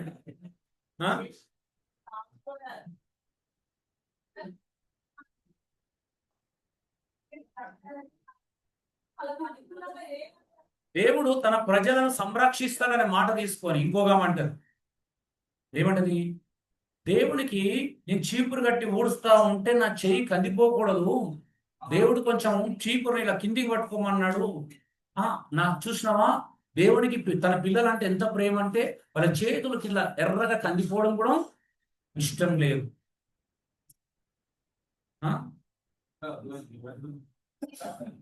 కష్టపడమని చెప్పినప్పుడు దేవుడు తన పిల్లలు కాళ్ళు అందకూడదు, పాదాలు అందకూడదు, పని చేస్తే చేతులు మరక పడకూడదు అని చెప్తాడు. నిజంగా అసలు దేవుడు ప్రేమ అంటే అదా అండి? ఒకసారి ఎగ్జామ్స్ అప్పుడు అంట కష్టపడి బాగా ఏం చదువుతామని దేవుడు పక్కన కూర్చొని పెట్టి నెక్స్ట్ డే ఎగ్జామ్ అంటే పేజీలన్నీ దేవుడు చెప్పి ఈ పేజీ మాత్రమే చదువుకోమని చెప్పాడండి. చూడండి,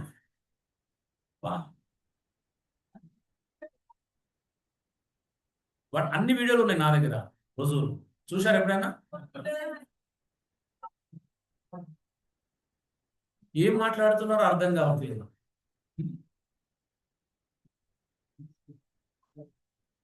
వాళ్ళ ఇంట్లో పుడితే దైవ కార్యమే, పెళ్ళైతే దైవ కార్యమే, ప్రెగ్నెంట్ అయితే ఎవరి ప్రపంచంలో అన్నట్టు వాళ్ళ ఇంట్లో మాత్రమే వచ్చినట్టు దైవ కార్యమే. అది ఒక అద్భుతం, అవునా? వాళ్ళకి అద్భుతం ఎందుకు మరి?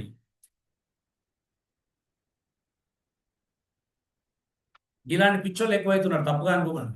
ఎవరికైనా కోపం వస్తే బాధ అనిపిస్తే నన్ను క్షమించాలి, ఎందుకంటే మిమ్మల్ని హట్ చేయడం ఉంది. పిచ్చోళ్ళు ఎక్కువైరంటే పిచ్చోళ్ళు నిజంగా, అవునా?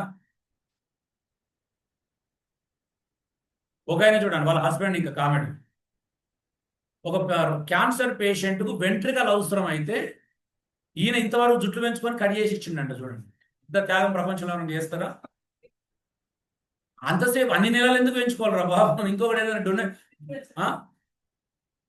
డొనేట్ ఎందుకు చేయలేదు వేరే రకంగా? కవరింగ్ చూడండి, ఎంత కవరింగ్ స్టార్లు ఎక్కువ కదా మనకి. ప్రపంచంలో ఏ సినీ ఫీల్డ్ లేని స్టార్లు అందరూ మన దగ్గర ఉంటుంది, కవరింగ్ స్టార్లు. చెప్పండి కొన్ని స్టార్ల పేరు. News readers, news stars, covering stars, visiting stars,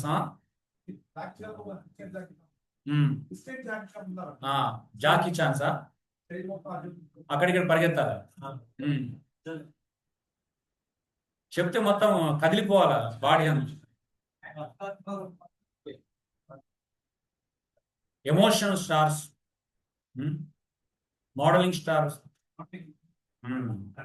ఇలా అయిపోయారు. స్టార్లు ఎక్కువ అయిపోయారు. అందుకే మాలాంటి బోధకుల పని తక్కువ అయిపోయింది. స్టార్లు ఎక్కువ ఉంటే మా బోధకుడు ఏం చేస్తాడు? ఏం చేయలేడు. ఇంట్లో ఈగలు కొట్టుకుంటూ కూర్చోరు, దోమలు కొట్టుకుంటూ కూర్చోరు.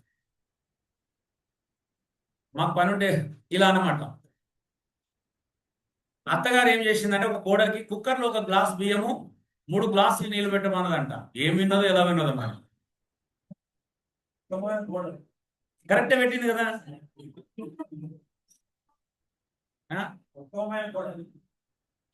సో అలాగే ఉత్తమమైన పాస్టర్లు అనమాట, ఉత్తమమైన సేవకులు ఉన్నారు ఈరోజు. అలాంటి సేవకులు ఒకటి చెప్తే మరొకటి చేస్తారు, అవునా? దేవుడు ఒకటి చెప్తాడు, వీళ్ళు ఏం చేస్తారు? ఒకటి చేస్తారు, అవునా?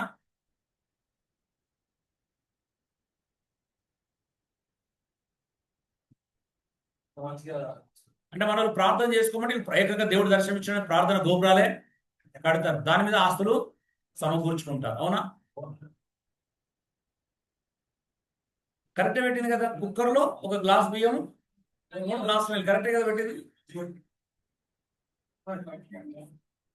కింద చూడండి అపోస్తలుల గారు 28:20 ఏమన్నా మీరు మిరుటవాట విందురు కానీ గ్రహింపనే గ్రహింపరు, అది పరిస్థితి అనమాట. వింటారు కానీ ఏం రాదు, బుర్రకు ఎక్కట్లా. అందుకే బుర్రకు ఎక్కట్లేదు కాబట్టి బుర్ర తక్కువ పనులు చేస్తున్నారు, బుర్ర తక్కువ బోధలు చేస్తా ఉన్నాం. బుర్రకు ఎత్తే కదా కరెక్ట్ బోధ వచ్చేది బయటికి. అవునా? అవుట్పుట్ ఎప్పుడు వస్తుంది? ఇన్పుట్ కరెక్ట్ ఉంటే అవుట్పుట్ కరెక్ట్ వస్తుంది. ఇన్పుటే కరెక్ట్ లేదు, ఇంటేకింగ్ సరిగా లేదు. అందుకే పిట్ట కథలు, కట్టు కథలు. ఒక వస్తుంది, నేను ఏం చదవలేదు, దేవుడు నాకు ఉద్యోగం ఇచ్చాడు, నేను అప్లై చేయలేదంట. అంటే దేవుడు ఏం చేస్తున్నాడు? మోసగా.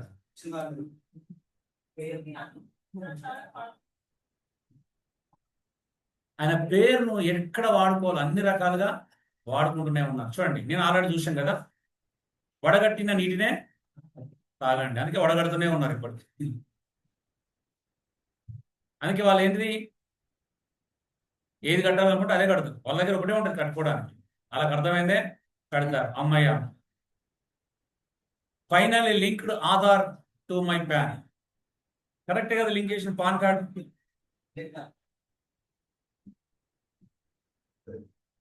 ఆధార్ని పాన్కి లింక్ చేయమంటే ఇలా లింక్ చేశారనమాట. కరెక్టే కదా. మొన్న ఒక కుర్రాడు నాకు కూడా ఐఫోన్ ఉందని చెప్పాడు. ఎక్కడ ఉందిరా అని అంటే వాడు ఫోన్ తీసుకొని ఇక్కడ కట్టుకొని ఒక రబ్బర్ వేసుకున్నాడు. ఐఫోనే కాదు అది, అలా అనమాట. ఏమంటావు మనకు, నీకు ఐఫోన్ కావాలా? నీ దగ్గర ఉందా ఆల్రెడీ ఒక రబ్బర్ ఉండేదా? కన్ను కట్టుకొని వేసుకోవాలి, అంతే ఐఫోన్ అయిపోతుంది.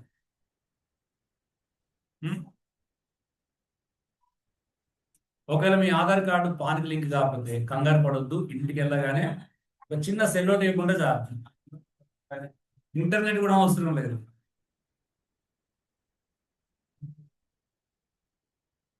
ఇది ఇంకా బాగుంది చూడండి. చూడండి, బైబిల్ మీద ఆధారపడకపోతే ఇలానే ఉంటుంది కదా. అవునండి. కూతురు అడుగుతుంది, mom how should I cook the rice అని. తల్లి ఫోన్ లో చెప్తుంది, అత్తగారింటికి వెళ్ళిన కూతురు అన్నమాట. Start boiling 2 cups of water అని.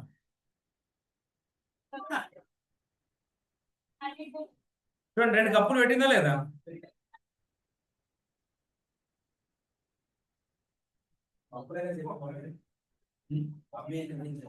మమ్మీ చెప్పింది తూచ తప్పకుండా పాటించిందా లేదా? మనం కూడా బైబిల్ అంత తూచ తప్పకుండా పాటిస్తారనమాట మన వాళ్ళు.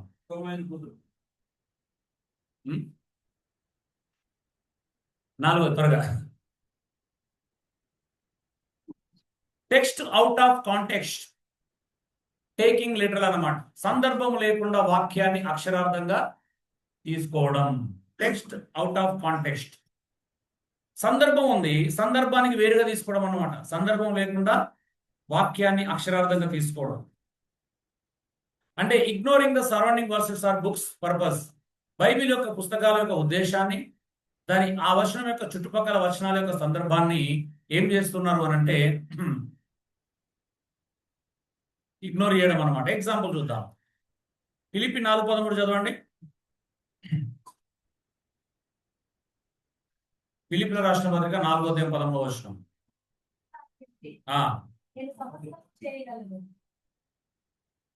చాలండి. పౌలు ఏమన్నాడు? నన్ను బలపరచువాని అందే నేను సమస్తము చేయగలను. దాని అర్థం ఏంటిది? ఏదైనా చేయగలను అంటున్నాడా? పౌలు ఏదైనా చేయగలని చెప్పట్లా. అవునా? వీళ్ళు దీన్ని ఎలా అర్థం తీసుకుంటున్నారు తెలుసా? నన్ను బలపరచ, నేను ఏదైనా చేయగలుగుతాను, నేను తలుచుకుంటే కోట్లైనా నేను క్లెయిమ్ చేసుకోగలుగుతాను. అవునా? చూడండి, ఇంత పెద్ద మేము మందిరం నేను ఎలా కట్టాను, నన్ను బలపరచు అని అంత నేను ఇది చేయగలిగాను అని చెప్తున్నారు. చూడండి, ఎంత దౌర్భాగ్యకరమైనటువంటి విధంగా. చూడండి, టెక్స్ట్ ఏం చేస్తున్నారు?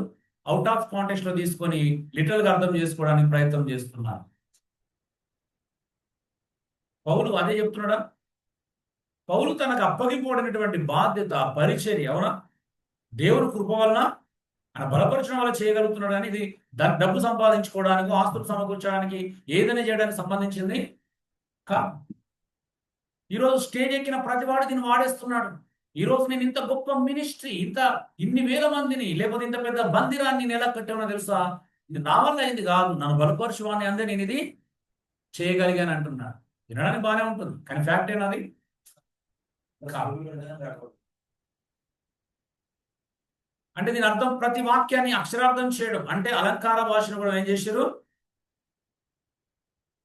అక్షరార్థం చేయడం. గలతీ 4:22-22లో హగరు షారా గురించి వాళ్ళు 2 నిబంధనలు గుర్తు అని అలంకార రూపంగా చెప్పబడిన దాన్ని తల్లి దేవత సంఘం వాళ్ళు ఏం చేస్తారు? ఇది అక్షరార్థంగా తీసుకుని ఒక తప్పుడు బోధ ప్రారంభమైంది. ఏంటిది అది?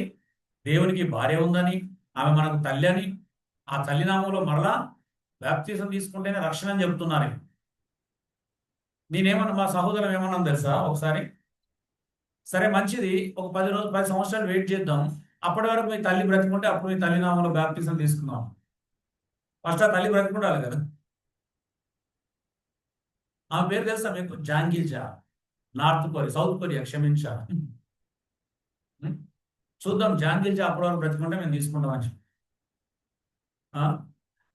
కోపం వచ్చింది ఆ వ్యక్తికి. మరి మనిషిని పట్టుకుంటే దేవుడి భార్య అని చెప్తే మన కోపం రాదా? మనకు రావద్దు, వాళ్ళకి రావచ్చు. తల్లి దేవతను అవమానపరుస్తా, ఏం కాదు, నేను నరకాన్ని పర్లేదు.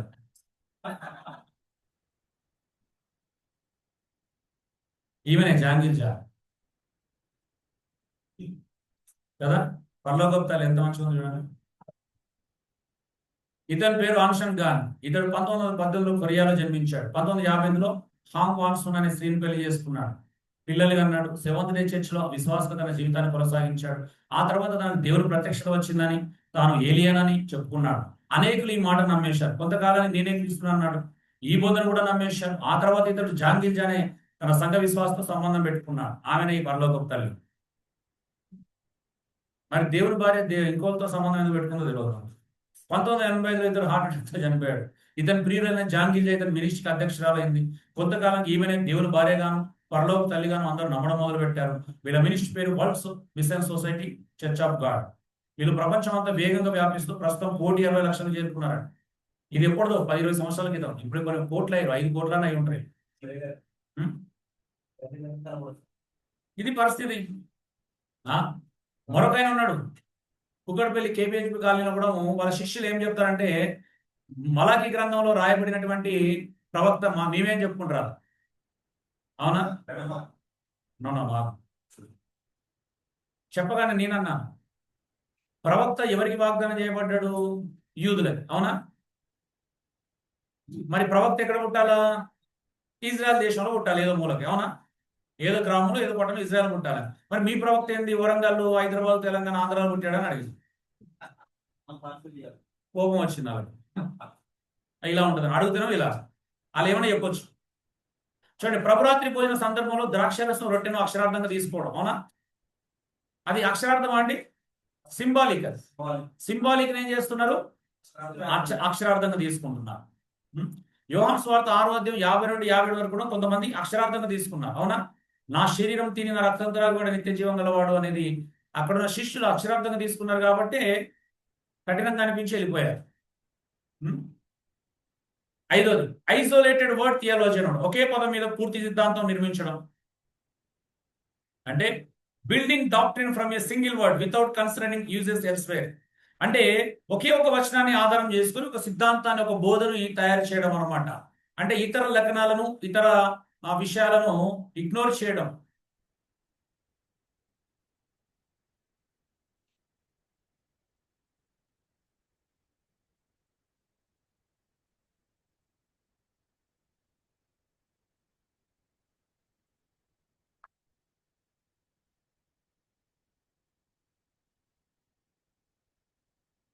ఓకే, వేరే ఎగ్జాంపుల్ చూద్దాం.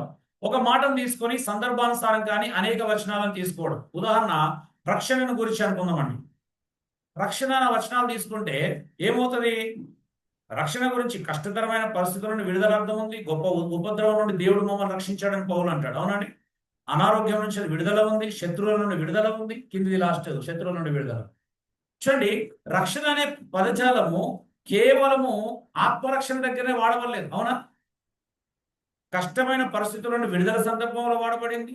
గొప్ప ఉపద్రవంలో దేవుడు నన్ను రక్షించాడని పౌలు మాట్లాడి ఖడ్గం నుండి తప్పించబడ్డాడు అన్నాడు, అవునండి. అనారోగ్యం నుండి విడుదల సందర్భంలో వాడబడింది, శత్రువుల నుండి విడుదలయ్యే సందర్భంలో వాడబడింది. ఇలా చెప్పుకుంటూ పోతే రక్షణ అనేది అనేక సందర్భాల్లో వాడబడింది. అప్పుడు ఒక మాటను తీసుకునే సందర్భానుసారం కానీ అనేక లేఖనాలను వాడితే ఏమవుతుంది? తప్పుడు ఇంటర్ప్రిటేషన్ అవుతుంది, అవునా అండి?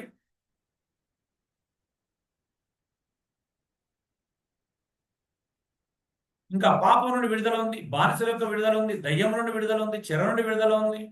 మరి ప్రతి పదానికి అనేక అర్థాలు ఉంటాయి, అవునా? అనేక అర్థాలు ఉంటాయి. ఎగ్జాంపుల్, ఇప్పుడు మీకు సవాల్ అడుగుతున్నాను. తోడు అంటే దానికి వెనక ముందు ఏ అక్షరం కలపకుండా, ఏ పదం కలపకుండా తోడు అనే పదానికి స్ట్రేట్ ఫార్వర్డ్ గా అర్థం చెప్పగలుగుతారు ఎవరైనా?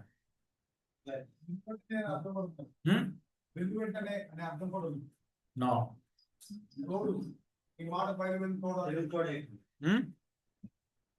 నేను అదే అంటున్నా, దానికి ఏం కలపకుండా చెప్పాలన్నా మీరు కలిపారు. నా ప్రశ్న మీరు వినలే.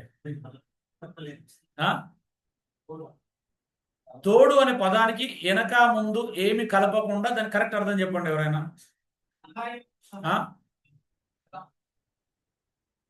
కాదు.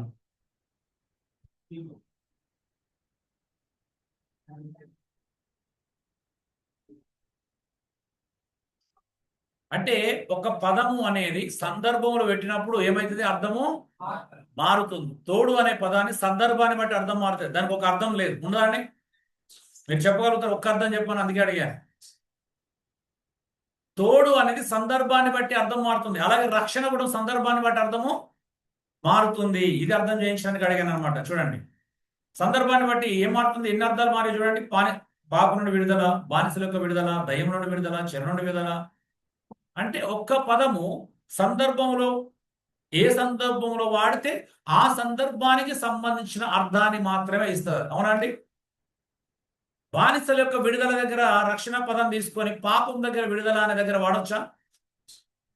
చెర నుండి విడుదల తీసుకొని పాపం నుండి విడుదల దగ్గర వాడొచ్చా? సందర్భం ఇంపార్టెంట్, అవునండి. అలాగే చూడండి, తోడు అనేది నువ్వు పాలు పెరుగు దగ్గర వాడితే ఏమవుతుంది? అదొక తోడు, అవునా? తోడు అనే పదాన్ని బావి బకెట్ దగ్గర వాడితే అదొక తోడు, అవునా? నీళ్ళను బయటికి తీసుకురావడం.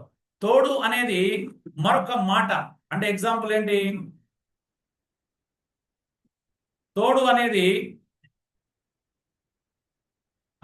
నువ్వు ఒక మాటను గట్టిగా ఇచ్చే సందర్భంలో వాడితే ఏమైతుంది? తోడు అంటే ఒట్టు అనే అర్థంలో వస్తుంది. ఒక వ్యక్తి ఒంటరిగా వెళ్తున్నప్పుడు ఒక తోడు వెళ్ళు అని ఎవరైనా పంపిస్తే ఆ తోడు వేరు, అవునా? ఎన్ని తోళ్ళు ఉన్నాయి? చాలా తోళ్ళు ఉంటాయి, అన్ని తోళ్ళు ఒకటి కాదు. కాబట్టి పాలను పెరుగును ఆ బావిలో నీళ్ళని అన్ని మిక్స్ చేయకండి. ఎక్కడ తోడు అక్కడే, ఎక్కడ రక్షణ అక్కడే. అన్ని రక్షణలు ఒకటి కాదు.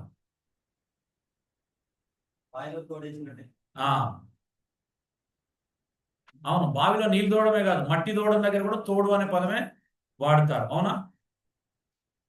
ఇలాగా ప్రతి సందర్భంలో చూసే పదాన్ని చాలా జాగ్రత్తగా గమనించాలండి. మీరు కంకార్డెన్స్ మీద డిపెండ్ అయితే ఖచ్చితంగా పప్పులో కాలేస్తారు, అవునా? కంకార్డెన్స్ లో ఇచ్చే రిఫరెన్స్లు అన్ని సందర్భానికి రిలేటెడ్గా ఉంటాయి, పదాలకు మాత్రమే రిలేటెడ్ గా ఉంటాయి, అవునా? ప్రేమ ప్రేమ అని అన్ని ప్రేమ గురించి ఉంటాయి, కానీ ఒక్కొక్క దగ్గర ఒక్కొక్క ప్రేమ గురించి ఉండొచ్చు.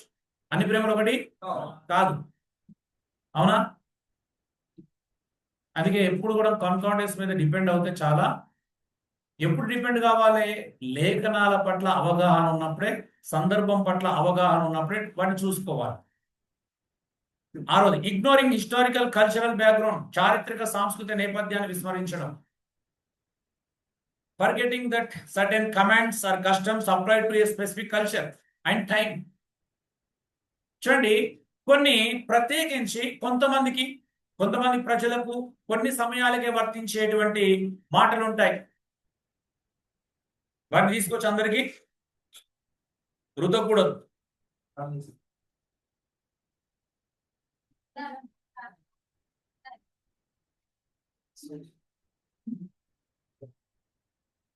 ఇప్పటిదాకా ఏం చేశారు? మొదటి పాయింట్ నుంచి 6 పాయింట్ దగ్గరికి వచ్చినాక అడుగుతున్నారు రాసుకోవాలని. 6 పాయింట్లు లేవు అందులో. ఓకే, 5 వరకు ఉన్నాయి కానీ ఇది కనిపించదు మీకు ఆ 5 లో కూడా. ఫస్ట్ స్లైడ్స్ ఎందులో లేవు. ఇంగ్లీష్ లో నేను చెప్పిన ఏ స్లైడ్ చూడండి. హెడ్ కవరింగ్ గురించి చూడండి. Interpreting head covering in a Corinthians 11 without knowing the first century culture. చూడండి, ఇది కూడా ఒకవేళ కల్చర్ని ఎక్కువ తీసుకుంటే ఇక్కడ ప్రాబ్లం ఉంది. బిబ్లికల్ కాంటెక్స్ట్ మిస్ అవుతుంది. అవునా అండి? చాలా మంది కొరింథీ పత్రిక 11వ అధ్యాయాన్ని చాలా మంది రిఫార్మ్డ్ థియాలజియన్స్ అన్న వాళ్ళు కూడా రాంగ్ ఇంటర్ప్రిటేషనే చేసుకున్నారు. అవునా అండి? ఇది కేవలం కల్చరల్ ఏమంటారు కాంటెక్స్ట్ మీద డిపెండ్ అయ్యి చేసే సందర్భం అయితే కాదు. మొదటి కొరింథీ 11వ అధ్యాయం కల్చరల్ కాంటెక్స్ట్ తీసుకోవాలి, at the same time biblical context ని బ్యాలెన్స్ చేయాలి. అవునా అండి? వాస్తవానికి కొరింథీ పత్రిక 11వ అధ్యాయంలో పౌలు కల్చరల్ కాంటెక్స్ట్ మీద మాట్లాడలేదు. అవునా అండి? మాట్లాడంటారా? నాకైతే మాట్లాడలేదు, నాకు తెలిసే. పౌలు మాట్లాడిందంతా బిబ్లికల్ కాంటెక్స్ట్. అవునా? స్త్రీకి శిరస్సు పురుషుడు, పురుషునికి శిరస్సు స్త్రీకి శిరస్సు పురుషుడు, పురుషుని శిరస్సు క్రీస్తు, క్రీస్తు శిరస్సు దేవుడు. కల్చరల్ కాంటెక్స్ట్ కాదు. అవునా అండి? మొదట ఆదాము తర్వాత అవ్వయు నిర్మింపబడిన కారా, ఇది కూడా కల్చరల్ కాంటెక్స్ట్ కాదు. అవునా? స్త్రీకి దేవదూతలను బట్టి సూచన ఎక్కడ ఇవ్వబడింది? తల మీద వేయబడింది. దూతల గురించి తీసుకున్నాడు, అది కూడా కల్చరల్ కాంటెక్స్ట్ కాదు. అవునా అండి? సో పౌలు ఎక్కడ కల్చరల్ కాంటెక్స్ట్ మాట్లాడాలి, కానీ ఈరోజు చాలా మంది కల్చరల్ కాంటెక్స్ట్ లో తీసుకొని ప్రమాదకరంగా ఇంటర్ప్రిటేషన్ చేస్తున్నారు. పౌలు బిబ్లికల్ ఆన్సర్ చేశాడు, కల్చరల్ ఆన్సర్ చేయలేదు. ప్రకృతి నుంచి వాళ్ళు తీసుకున్నారు. అంటే వీళ్ళు ఏం చేస్తారంటే, క్షమించారు, ఏ కథ మరియు సంఘటన తీసుకున్నా వారు చెప్పాలనుకున్నదే చెప్పడం. సారీ, నేను అప్పటి ఎగ్జాంపుల్ ఇక్కడ వాడాలి, కొంచెం మిస్ అయింది, క్షమించాలి. ఏది ఎగ్జాంపుల్ ఎక్కడ చెప్పాను? అవ్యాసం ఇక్కడ చెప్పాలి. యాక్చువల్ మొదటి పేతురు 2:24 ఏమి తీసుకున్నా తిరిగి స్వస్థ దగ్గరికే ముగించడం. ఈ లేఖనాలు తీసుకొని ఏం తిరిగి ఆశీర్వాదం దగ్గర ముగించడం.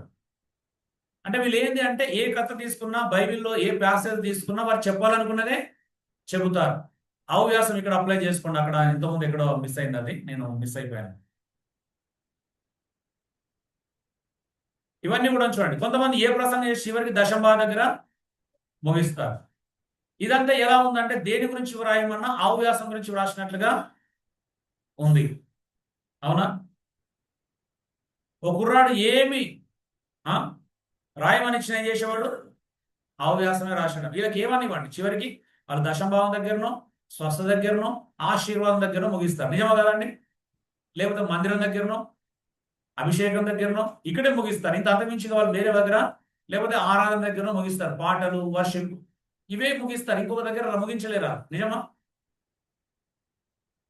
ఎగ్జాంపుల్ ఇలా అన్నమాట. చూడండి, పోలీస్ అడుగుతున్నాడు, వేర్ డూ యూ లివ్ అని అడిగాడు. ఒక పోలీస్ అయినా ఒక తప్పిపోయిన కుర్రాడిని దొరికాడు. మంచిగా వినండి, ఒక తప్పిపోయిన కుర్రాడు దొరికితే పోలీస్ అయినా అడుగుతున్నాడు, బాబు నువ్వు ఎక్కడ నివసిస్తావు, మీ ఇల్లు ఎక్కడ, వేర్ డూ లివ్? కుర్రాడు అన్నాడు, విత్ మై పేరెంట్స్, నేను నా తల్లిదండ్రులతో నివసిస్తాను అన్నాడు. అప్పుడు పోలీస్ అని అడిగాడు, where do your parents live? ఇంతకు నీ తల్లిదండ్రులు ఎక్కడ నివసిస్తారు? నాతోనే, విత్ మీ. పోలీస్ ఆయనకి చీకాకు లేచి మాట్లాడు, where do you all live? మీరందరూ ఎక్కడ నివసిస్తారు? టుగెదర్, మేమంతా కలిసి నివసిస్తాం. మళ్ళీ పోలీస్ అని మళ్ళీ అడిగారు, where is your house? Next to my neighbours house. నీ ఇల్లు ఎక్కడ అంటే, మా ఇంటి పక్కన ఇంటి పక్కనే. మా ఇంటి పక్క ఇల్లు ఉంది, ఆ పక్కదే మా ఇల్లు. బాగుంది కదా? మళ్ళీ అడిగాడు, అసలు ఇంతకు where is your neighbours house? ఇంతకు మీ పొరుగు వాళ్ళ ఇల్లు ఎక్కడ? If I tell you won't believe me. నేను చెప్తే నువ్వు నమ్మలేవు. ఏమన్నాడు? అయితే చెప్పు. ఏం చెప్పాడు? Next my house. The police man left the job finally. చివరికి పోలీస్ అయినా జాబ్ వదిలేసాడు, ఉద్యోగం వదిలేసాడు. చూడు, ఇక్కడ పిల్లాడు తెలియక చెబుతున్నాడు, కానీ మనవారు ఉద్దేశపూర్వకంగానే ఏ వచనం తీసుకున్నా తిప్పి తిప్పి తిప్పి తిప్పి వారు చెప్పాలనుకున్న దగ్గరనే చెబుతారు అన్నమాట. అవునా? అంతే కదా? వాళ్ళకు నువ్వు ఏ ప్యాసేజ్ అని తిప్పి తిప్పి వాళ్ళు అక్కడ ముగిస్తారు. దశంభావ దగ్గరనో, స్వస్థ దగ్గరనో, హీలింగ్ దగ్గరనో, అవునా, అభిషేకం దగ్గరనో, ఆరాధన దగ్గరనో, మందిరం దగ్గరనో, అవునా, బిల్డింగ్ దగ్గర, అవునా, ఫైనల్. అంతే కదా? కానుకల దగ్గరనో, కానుకల పెట్టె దగ్గరనో అక్కడే ముగిస్తాడు ఫైనల్. అమ్మా, నువ్వు ఎన్ని ప్రశ్నలు అన్నాడు, మళ్ళీ అక్కడే ముగిస్తాడు. పనులు ఎందుకు అమ్ముతున్నావు? పనులు కూడా అందుకే. కాయలు ఎందుకు అమ్ముతున్నావు? అందుకే. పనులు తింటే పిల్లలు పుడతారు అన్న కూడా అందుకే. వాళ్ళకి ఒకటే టార్గెట్. అవునా? ఇచ్చే వస్తువులు మారుతాయి అంతే. అవునా? వాళ్ళ గురువు గారు ఆయిల్ బాటిల్, ఖర్చీఫుల మీద కాన్సన్ట్రేషన్ చేశాడు. సేమ్ కాపీ కొడితే బాగుండదని ఏం చేశాడు? అరటి పనులు, యాపిల్ పనులు తీసుకొచ్చాడు. అంతే తేడా. మీద అంత సేమ్ టు సేమ్. అంతే కదా? పదాలు అక్కడ ఏమంటే పదార్థాలు మారుతాయి, వస్తువులు మారుతాయి, మిగతా same. Same goal, same target. అవునా? మొత్తానికి కదా పడేయాలి, ఉఫ్ అని ఉదాహరణ. అంతే. నాకు తెలిసి టచ్ మొబైల్స్ వచ్చిన తర్వాత టచ్ పదం వచ్చినట్టుంది కదా, అంతమంది లేదండి.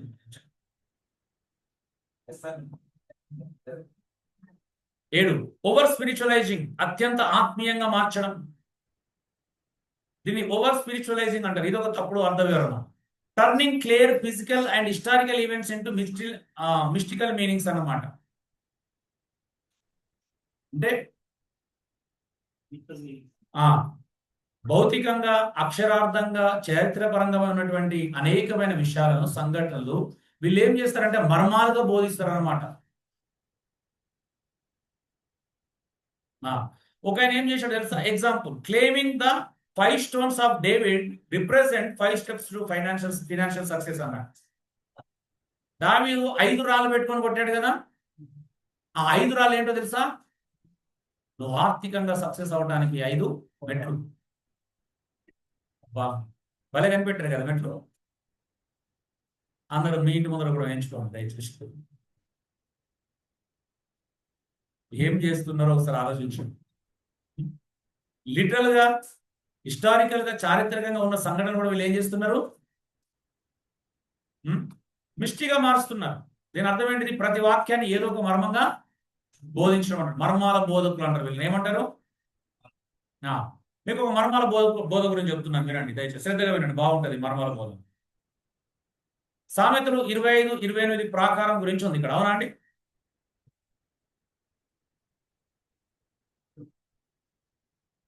ఇక్కడ నేను ఒక అన్న వాళ్ళ ఇంటికి విజిటింగ్ వెళ్ళాను, నాకు తెలిసిన ఫ్యామిలీ అనమాట.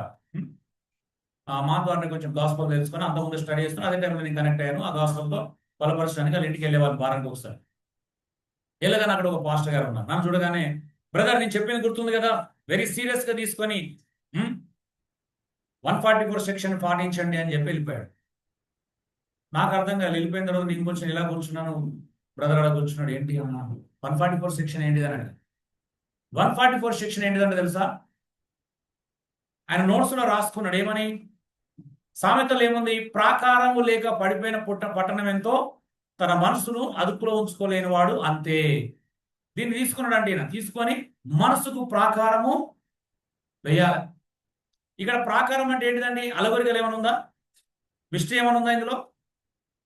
లేదు. దీన్ని ఏం చేశాడంటే మనసుకు ప్రాకారం వేయాలి అని అంటే ఏం చేయాలి? దీన్ని ఎక్కడ తీసుకొచ్చాడు? డైరెక్ట్ రెవల్యూషన్ కు జంప్ చేసి ఆ యెరూషలేం పట్టణం 12 ప్రాకారములు గలది మరియు 12 పునాదులు గలది అని చెప్పి తీసుకున్నాడు. తీసుకొని ఏం చేశాడంటే ఆ 12 ఈ 12 ఏం చేశాడు? మల్టిప్లై చేశాడు. 12 × 12 ఎంత వచ్చిందండి? 144 వచ్చింది. 144ని మళ్ళీ ఏం చేశారు? దాన్ని సమయంలో విభజించాడు. సమయం ఎంత అయింది? 2 గంటల 24 నిమిషాలు. 144 నిమిషాలు అంటే ఏంటిది? 2 గంటల 24 నిమిషాలు. 2 గంటల 24 నిమిషాలు అని రాసుకుని నేను షాక్ అవుతున్నా, ఏం జరుగుతుందని చూస్తున్నాను ఇంకా. తర్వాత టైం విభజన చేశారు. ఏం టైం విభజన? ఉదయం 6 గంటల నుంచి ఉదయం 9 గంటల వరకు refreshing time. Number 1, 6 to 9 refreshing time. Morning 9 to evening 6 వరకు ప్రొఫెషనల్ టైం. పిల్లలైతే చదువుకోవాలి, పెద్దలైతే ఉద్యోగం చేయాలి, వ్యాపారం చేసేటోడు వ్యాపారం చేయాలి. Third number, evening 6 to evening 9 వరకు డిన్నర్ టైం, రాత్రి భోజన సమయం. రాత్రి 9 గంటల నుండి 12 గంటల వరకు దొంగల సమయం. రాత్రి 12 గంటల నుంచి వెళ్ళి మళ్ళీ రాత్రి 3 గంటల వరకు ఏంటిది అంటే తెల్లవారుజామున గంటలకి దయ్యముల సమయం. తెల్లవారుజామున 3 గంటల నుండి మళ్ళీ తెల్లవారుజామున 6 గంటల వరకు దేవదూతల సమయం, ఏంజల్స్ టైం అని ఉంది. ఓ అలాగా. అది రాసి ఏం చేశారంటే ఈ 2 గంటల 24 నిమిషాలు ఏవైతే ఉన్నాయో ఈ మార్నింగ్ 3 to 6 మాత్రమే ప్రార్థన చేయాలా. అప్పుడు దేవదూతలంట ప్రతి ఇంటికి వీడు లేచిండా లేవలేదా అని చూసి, ఆ టైంలో ప్రార్థన చేస్తున్నాడా లేదా అని చూసి అప్పుడు మాత్రమే ప్రార్థన వింటాడు. ఇది ప్రాకారం అన్నాడు ఫైనల్. మనసుకు ప్రాకారం అంటే ఇదే అన్నాడు. నా ఫ్యూజులన్నీ ఎగిరిపోయింది, తేరుకోవడానికి కొంత టైం పట్టింది. ఈ లోపే వాళ్ళ వైఫ్ వచ్చింది, అన్న ఈయన చెప్పడమేమో కానీ ఇది ఆల్రెడీ ఇంతకుముందు చెప్పిండండి, ఇది చెప్పడమేమో కానీ అన్న మాకు ఉదయం 3 గంటలు లేచి మా నిద్ర లేకుండా చేస్తున్నాడు అని. ఎలా నమ్మించారంటే ఈ సమయంలో ప్రార్థన చేస్తేనే దేవుడు వింటాడు, ఇక తర్వాత వినడు అని చెప్తున్నాడు. నేను అప్పుడు కూర్చొని పెట్టుకొని చెప్పాను, పౌలు శీలలు ఎప్పుడు ప్రార్థన చేశారు అని అడిగాను. ఎప్పుడు పాట పాడారు? ఎప్పుడు మధ్యరాత్రి. అంటే ఏంటిది? ఈ పాస్టర్ గారు చెప్పిన దొంగ ఏమంటే దయ్యాల టైం, అవునా? మరి దయ్యాల టైంలో దేవుడు ప్రార్థన ఇచ్చి చెరసాల పునాదులే కదల్చబడ్డాయి, ఒక కుటుంబమే రాత్రికి రాత్రి రక్షణ పొందింది, అవునా? అర్ధరాత్రి మీరు చెప్పిన దయ్యాల సమయంలో జైలు కుటుంబ సభ్యులు బాప్తిసం తీసుకొని రక్షించబడి దేవుడు ఆనందించారు. అదేలా సాధ్యమని ఇలా కొన్ని స్టోరీలు చెప్పుకుంటూ వచ్చి బైబిల్లో జరిగిన నిజమైన సంఘటనలు చెప్పుకుంటూ వచ్చాను. రాత్రి ప్రార్థన, అవునా అండి? ప్రార్థనకు సమయం ఉంటుందా అండి? మీరు చెప్పిన టైం స్లాట్లో మరి నేను నైట్ డ్యూటీ చేస్తాను ఎగ్జామ్, మరి నా సంగతి ఏంటి? మీ చర్చికి వచ్చే వాళ్ళు అనేక మంది నైట్ డ్యూటీ చేసారు అనుకో, వాళ్ళ పరిస్థితి ఏంటి? ఆ టైం పాటించలేరు, అవునా? చెప్పినా నేను, దయచేసి అన్న దేవుణ్ణి ఒక సమయంలో బంధించడానికి ప్రయత్నము చేయొద్దు, అవునా? దేవుడు అంటే ఏంటిది? ఆయన సర్వవ్యాపి, అవునా? సర్వవ్యాపి అనే దేవుణ్ణి కేవలం 3 గంటల నుండి 6 గంటల మధ్యలో బంధించవచ్చా అండి? ఎంతో ఫూలిష్ థింగ్స్ అంటే చూడండి, ఇలా అనమాట. వీళ్ళు ఏమో మర్మాలు అనుకుంటా ఉంటారు. ఈయన ప్రతిదీ మర్మంగా బోధించడానికి ఇది మర్మం ఉందా? అంత కర్మ ఇది. క్రైస్తవ్యాన్ని బట్టే కర్మ, ఇది మర్మం ఏం లేదు, అవునా?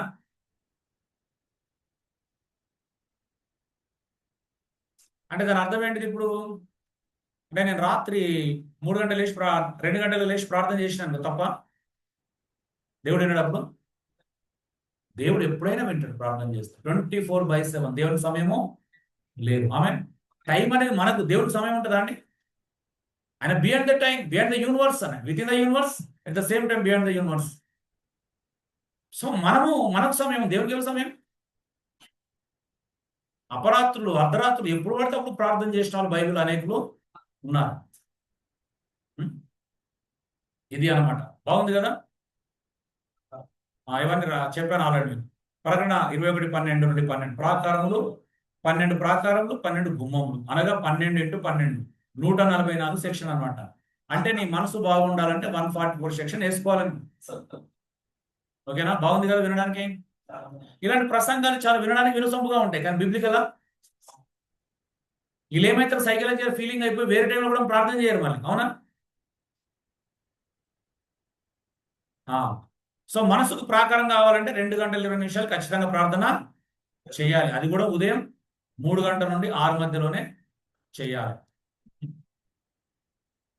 ఎందుకంటే దేవుడు ఆ సమయంలో ప్రార్థన వింటాడు. అది దేవదూతల సమయం అంట, మిగతా సమయాలు మరి వినడంట. విచిత్రం చూడండి, ఎవరు చెప్పారో నాకు తెలియదు, ఇప్పటికి కూడా నమ్ముతారు కొంతమంది. చాలా మంది దేవదూతలు ఉదయం వచ్చి 3 గంటలకి మన ఇంట్లో 9 చూస్తారని చెప్పి. దేవదూతలు మనం 9 చూసేది 24 గంటలు చూస్తారు. మనం ఏం చేస్తాం? ఎందుకంటే వాళ్ళు రేపు సాక్ష్యం చెప్పేది వాళ్ళే మన గురించి, అవునా?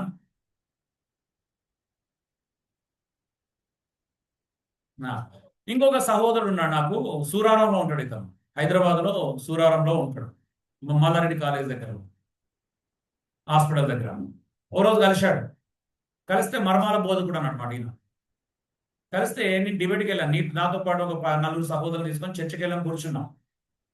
ఏమన్నాడు అన్నట్టు ఈయన, బంగారము వెండి వెలగల రాళ్ళ గురించి మొదటి కొన్ని 3 అధ్యాయంలో ఉంది కదా, 12వ వచనం నుంచి ఉందా? ఇది తీసుకొని, బ్రదర్ మీరు బాగా వాక్యం తెలుసు కదా, నాకు మీరు దమ్ము అంటే బంగారం అంటే ఏంటిదో, వెండి అంటే ఏంటిదో, వెలగల రాళ్ళు అంటే ఏంటో, కర్ర అంటే ఏంటో, గడ్డి అంటే ఏంటిదో, కొయ్యకాల అంటే ఏంటో చెప్పాను. నేను అక్కడ ఏముందో చెప్పిన. నో బ్రదర్, ఇదే మీతో ప్రాబ్లం అన్నాడు. చెప్పు ఏం ప్రాబ్లం అని సామెతల గ్రంథంలో తీసుకెళ్లి బంగారం అంటే ఇది, వెండి అంటే అది, ఏదో చెప్పాడు. చెబితే నేను అడిగాను, ఎందుకు అలా పౌలు మర్మంగా రాశాడు అన్నాను. పౌలు ఎందుకు మర్మంగా రాశాడు తెలుసా మీకు అన్నాడు. ఎందుకు అన్నాను. ఎందుకంటే ఆ కాలంలో పత్రికలు చదువుతా ఉంటే డైరెక్ట్ రాస్తే ఇది యేసు ప్రభు సంబంధించింది, క్రైస్తవులకు సంబంధించిందని హింస పెడతారు, అందుకే వీళ్ళు ఇండైరెక్ట్ గా మర్మంగా రాశాడు అన్నాడు. అవునా అన్న, పెద్ద నిట్టూరు. మరి మీరు అన్నది వాస్తవం అయితే ఇంట్రడక్షన్ పత్రిక ఇంట్రడక్షన్ లోనే ఏముంది? ప్రభువైన యేసుక్రీస్తు పేరు కనిపించింది. అలా అయితే పత్రికలు ఎక్కడ కూడా ప్రభువైన యేసుక్రీస్తు పేరు కనిపించకూడదు, అవునా? మరి అప్పుడు మర్మం ఎట్లా అయింది బ్రదర్? మీరు అన్న హిస్టారికల్ హింసలకి పరిష్కృషన్కి మీరు చెప్పిన మర్మానికి సంబంధం ఏంటిదని అడిగితే, ఇక గిద్దుకొని అటు చేసి ఇటు తిరిగి మీరు వెళ్ళిపోండి బ్రదర్ పైన. ఇక్కడ ఒక కామెడీ జరిగింది. ఏది? ఇంతకుముందు ప్రాకారంలో బోధకుడు ఉన్నాడు కదా, నేను ఇతనితో చెప్పగానే ఈయన నెక్స్ట్ టైం మళ్ళీ ఆయన చెప్పిండంట. చెబితే ఈయనేం చేసిండు, నన్ను వెంటబడి అన్న మనం ఆయన కలుద్దాం అని చెప్పేసి నన్ను ఆయనకు ఫోన్ చేసి నన్ను అక్కడ తీసుకెళ్లాడు. నా వైఫ్ కూడా వచ్చింది. వెళ్ళగానే ఆయన ఏం చేశాడు అని అంటే, బ్రదర్ మీరు మంచి బోధకులు అని విన్నాను, నాకు ఒక సవాల్ ఉంది చెప్పండి అన్న. ఏంటి అన్న? ఏంటి అంటే, ఈ మర్మాల బోధకుడు నాకు ఒక ప్రశ్న వేశాడు. మంచిగా విన్నాడు. పాత నిబంధనలో ఒక ప్రవక్త, ఒక యవనస్తులైన ప్రవక్త ఒక ప్రాంతానికి దేవుడు వెళ్ళమని చెప్పాడు. వెళ్ళమని చెప్తే అక్కడ వెళ్ళి వచ్చేటప్పుడు ఒక ముసలి ప్రవక్త తన ఇంటికి భోజనానికి ఆహ్వానించాడు. భోజనానికి ఆహ్వానిస్తే ఫస్ట్ ఈయన వెళ్ళనన్నాడు. ఆయన బలవంతం చేయడం ద్వారా వెళ్ళాడు. వెళ్ళి ఆతిథ్యం తీసుకొని వస్తున్నప్పుడు ఒక సింహము ఆ వ్యక్తిని తినేసింది, అవునంటే చంపింది. ఇది ఈ కథ చూపించి ఆ సింహం ఎవరు బ్రదర్ అని అడిగాడు. నేనేమన్నా, సింహమే బ్రదర్ అన్నా సింపుల్. వెంటనే ఆయన ఏమన్నా, నో అది సింహం కాదు సాతాను అన్నాడు. అవునా? ఓకే, సాతానా, వెరీ గుడ్. ఎందుకు చెప్పండి అలాగా? చూసినావు బ్రదర్, సింహము ప్రజలు వచ్చేదాకా అక్కడ నుండి వెళ్ళిపోలే. ఎందుకో తెలుసా? సాతాను కూడా మనల్ని అవమానపరిచినప్పుడు వెళ్ళిపోడు, ప్రజలందరూ హేళన చేసినప్పుడు చూసి విని సంతోషించి వెళ్తారంట. సింహం కూడా ప్రజలందరూ వచ్చేవారికి ఎదురు చూసి వాళ్ళ మాటలు విని సంతోషించి వెళ్ళిపోయిందని చెప్పాడు. నేనన్నాను, బాబు అంత స్టోర్ ఆడలేదు. ఆ సింహము ఆ వ్యక్తిని చంపిన తర్వాత బహుశా నేను అనుకుంటున్నాను దేవుడు ఆ శవాన్ని ప్రొటెక్ట్ చేయడానికి సింహం అక్కడే ఉందేమో. ఎందుకనంటే ప్రజలు వచ్చి తనను చాలా జాగ్రత్తగా సమాధి చేశారు, అవునండి? హీనపరిచారా, సమాధి చేశారా? మనకు అవమానపరచడం, హీనపరచడం అక్కడెక్కడ ఉంది అని అడిగాడు. ఇది చెప్పిన తర్వాత నేను ఒక డౌట్ అడుగుతాను బ్రదర్, అంటే అడగండి. సంసోన్ పోరాటం చేసిన సింహం ఎవరు అని అడిగాడు. వెంటనే సాతాను అన్నాడు. దొరికిపోయారు, మీరు పప్పులో కాలేశ్వరం. నాకు జవాబు చెప్పండి. సంసోను చంపిన సింహం సాతాన్ అయితే మరి సంసోను సాతాన్ అప్పుడే చంపేసింది కదా, మళ్ళీ ఈ ప్రవక్త దగ్గరికి ఎలా ఉంటుంది అని అన్నాడు.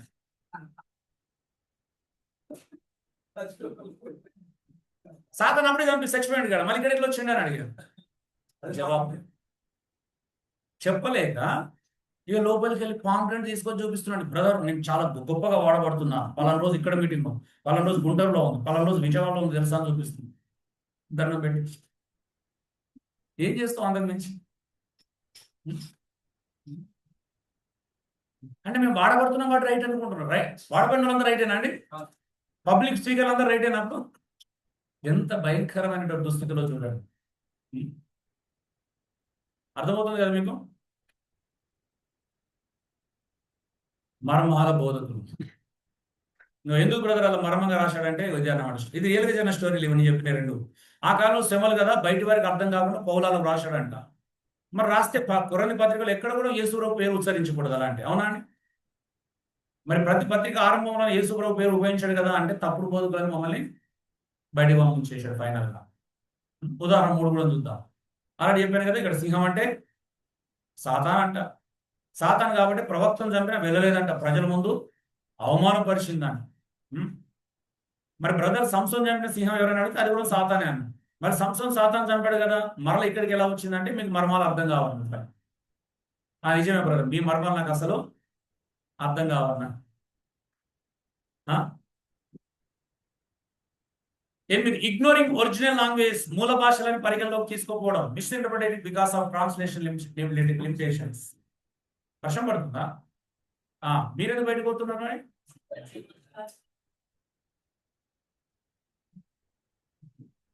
బట్టలు ఆరేసిరా? అందరు ఆరేసిరా? ఎవరు ఏడేయలేదా? ఓకే,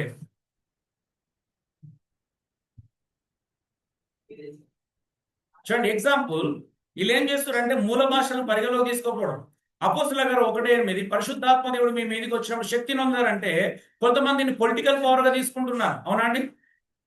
యేసు పొలిటికల్ పవర్ గురించి మాట్లాడి ఇక్కడ పరిశుద్ధాత్మ శక్తి అంటే హలో అండి, పొలిటికల్ పవర్ కానే కాదు.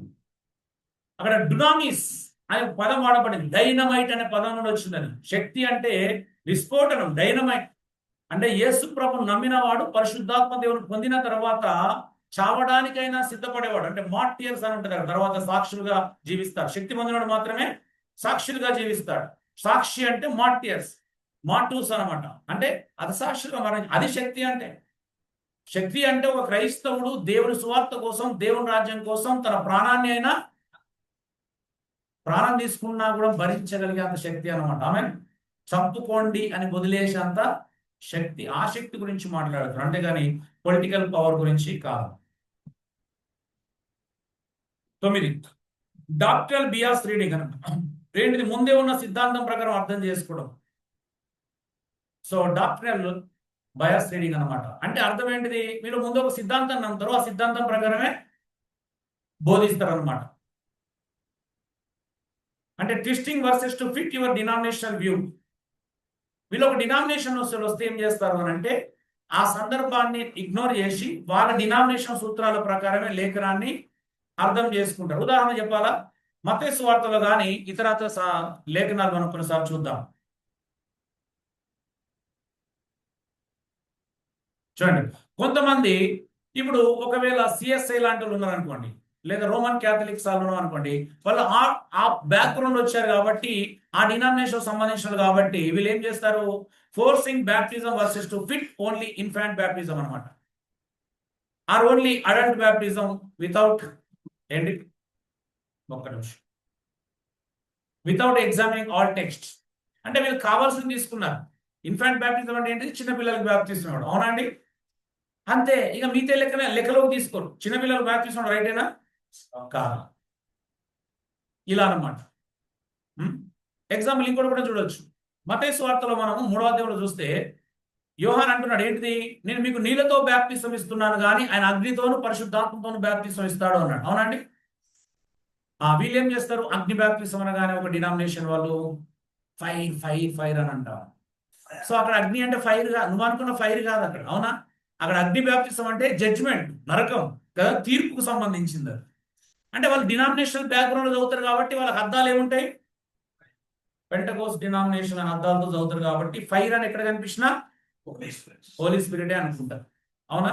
కానీ అక్కడ ఫైర్ అంటే హోలీ స్పిరిటా కాదు. ఫైర్ అంటే ఏంటిది? అక్కడ జడ్జిమెంట్, నరకం గురించి మాట్లాడుతున్నాడు. తర్వాత వర్షం చెప్పాడు కదా యోహాను, ఇదిగో ఆయన చేతిలో ఉన్నది, ఆయన తన కళ్యమును బావుగా శుభ్రం చేస్తాడు. గోధుమలను ఏం చేస్తాడంటే వేరే ఒక చోట చేస్తాడు, పొట్టునంతా కాల్చి అగ్నిలో వేస్తాడు. అక్కడ అగ్ని అంటే ఏంటిది? నరకం. అవునా? చూడండి, అంతకుముందు కూడా యోహాను ఏం రాశాడు? ఇదిగో గొడ్డలి చెట్ల వేరున ఉంచబడి ఉన్నది, ఫలింపని ప్రతి చెట్టు నరకబడి అగ్నిలో వేయబడుతుంది, కాల్చివేయటకు, అంతేగాని శక్తి ఇవ్వడానికి కాదు అది. అవునా? వీళ్ళకి ఏంది, డినామినేషన్ అర్థాలు పెట్టుకుంటారు కాబట్టి అగ్ని కనిపిస్తే ఏం చేస్తున్నారు? ఫైర్ ఫైర్ ఫైర్ అని ఊగిపోతుంది. కష్టమే మరి, ఆ ఫైర్లో అయితే కష్టమే. నెక్స్ట్, మిక్సింగ్ కవనెంట్స్ అన్నమాట. పాత ఒడంబడిక కొత్త ఒడంబడికలను కలపడం. Applying old testament and ceremonial laws directly to Christians without considering Christ fulfillment. అవునా? ఇంతకుముందు చూసాం కదా. సింబలిజంలో అనే సారీ సింక్రటిజంలో మనం రకరకాల ఫిగరేటివ్ లాంగ్వేజ్ చూసాం. చూడండి, కొంతమంది ఏం చేస్తారు అని అంటే, పాత నిబంధనలో అనేకమైన విషయాలు క్రొత్త నిబంధనలు క్రీస్తునందు నెరవేర్చబడ్డాయి. అవునండి? నెరవేర్చబడిన వాటిని మళ్ళీ మనం ఏం చేయకూడదు. కొంతమంది బోధిస్తున్నారు, teaching animal sacrifice are still need అని, అంటే ఇంకా అవసరం ఉంది, జంతువులను బలి ఇవ్వాల్సిన అవసరం ఇంకా ఉంది అని బోధించే వాళ్ళు కూడా ఉన్నారు. అంటే యేసుక్రీస్తు బలి సరిపోలేదన్నమాట కొంతమంది.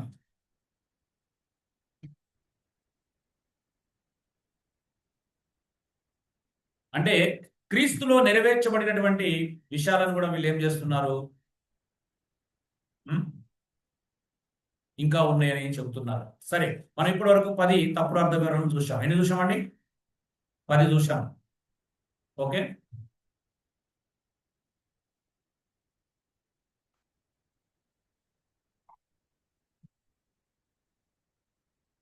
ఓకే. నెక్స్ట్, టెక్నికల్ టర్మ్స్ చూద్దాం. రాంగ్ ఇంటర్ప్రిటేషన్ లో టెక్నికల్ టర్మ్స్ అండ్ రైట్ కొన్ని చూద్దాం. నెంబర్ 1, ఐసీజీస్, ఈసీజీస్ అంటారు. అంటే స్వప్రతిపాదన ప్రవేశపెట్టడం. స్వప్రతిపాదన ప్రవేశపెట్టడం అంటే సొంత అభిప్రాయాలను, సొంత నమ్మకాలను, సొంత సిద్ధాంతాలను ప్రవేశపెట్టడం. అంటే reading your own ideas or bias into the text instead of drawing our meaning from the text అన్నమాట. వాక్యములో ఉన్నటువంటి అర్థాన్ని కాకుండా వీళ్ళ యొక్క సొంత అభిప్రాయాలను, సొంత ఉద్దేశాలను ఏం చేస్తున్నారు? రుద్దుతారన్నమాట, లేఖనాలకి ఆపాదిస్తారన్నమాట. రెండోది డాగ్మాటిజం అంట, అంటే కఠిన సిద్ధాంతపరత. Forcing a fixed doctrinal view on scripture, అంటే బలవంతంగా ఒక సిద్ధాంతాన్ని మనకు ఏం చేస్తారంటే లేఖనాలకు రుద్దడం అనమాట. వాక్యం యొక్క అసలైనటువంటి సందర్భాన్ని ఇగ్నోర్ చేసి, నిర్లక్ష్యం చేసి, దాని యొక్క రుజువులను పక్కన పెట్టేసి వీళ్ళు ఏం చేస్తారు అని అంటే ఒక తప్పుడు సిద్ధాంతాన్ని బలవంతంగా మనకి రుద్దడానికి ప్రయత్నం చేస్తారు. ఇప్పుడు తల్లిదండ్రుల ఉదాహరణ కూడా తీసుకోవచ్చు. అవునా? అబ్రహాం షారా అగర్ల తీసుకొని ఏం చేస్తున్నప్పుడు తల్లిని అక్కడ మనకు బలవంతంగా వాళ్ళు నమ్మిన దాన్ని రుద్దడానికి ప్రయత్నము చేస్తున్నారు. ఆదికాండం 1:20 కూడా అదే చూస్తున్నారు. ఆయన ఏం చేశాడు? తన స్వరూపం అందు మన స్వరూపం అందు మన పోలిక చొప్పున నల్లను చేయదుము, వారి స్త్రీని గాను పురుషుని గాను చేయదు. మన దగ్గర దేవుడు స్త్రీగా పురుషునిగా మనల్ని, ఆయన దేవుడు స్త్రీ పురుషుడు కాబట్టి మనల్ని కూడా స్త్రీ పురుషులుగా చేశాడని బలవంతంగా రుద్దడానికి ప్రయత్నం చేయడం అన్నమాట. ఇది డాగ్మాటిజం. సింపుల్ గా చెప్తున్నాను, నేను టైం లేదు. ఆల్రెడీ అలగోరిజం గురించి నేర్చుకున్నాం. అన్కంట్రోల్డ్ అలగోరి. అలగోరిజం అంటే నియంత్రణ లేని రూపకాలార్థం. లిటిల్ గా ఉన్నదాన్ని, చరిత్రలో ఉన్నదాన్ని అన్నిటిని కూడా ఏం చేస్తున్నారు వీళ్ళు? రూపకంగా మార్చడం అన్నమాట. Interpreting everything as symbolic without textual or historical support. చూడండి, సందర్భం లేకుండా, వాక్యం యొక్క సహాయం సపోర్ట్ లేకుండా, హిస్టారికల్ చారిత్రకపరమైనటువంటి సపోర్ట్ లేకుండా నిజమైన జరిగిన సంఘటనలు కూడా వీళ్ళు ఏం చేస్తున్నారు? మళ్ళీ రూపకలంకారంగా మారుస్తున్నారు. 4వది ప్రూఫ్ టెక్స్టింగ్ అంటారు. అంటే భాగం ఆధారంగా నిర్ణయం తీసుకోవడం, అంటే సెలెక్టింగ్ ఐసోలేటెడ్ వర్సెస్ అన్నమాట. అంటే ఎక్కడో అక్కడక్కడ రేరుగా ఉన్న వచనాలను తీసుకొని ఏం చేస్తున్నారంటే ఒరిజినల్ యొక్క సందర్భాన్ని వదిలేసి వాళ్ళు చెప్పాలనుకున్నటువంటి పాయింట్ చెప్పడం అన్నమాట. ఎగ్జాంపుల్, ఎక్కడ ఉండదు మృతుల బ్యాప్తిసం అనే మాట బైబిల్ ఎక్కడ ఉండదు. దాన్ని తీసుకొని కొంతమంది ఇప్పటికీ సమాధుల కార్యక్రమాలు, సమాధులు చనిపోయిన వాళ్ళ కోసం బ్యాప్తిసము తీసుకుంటున్నారు. అవునండి?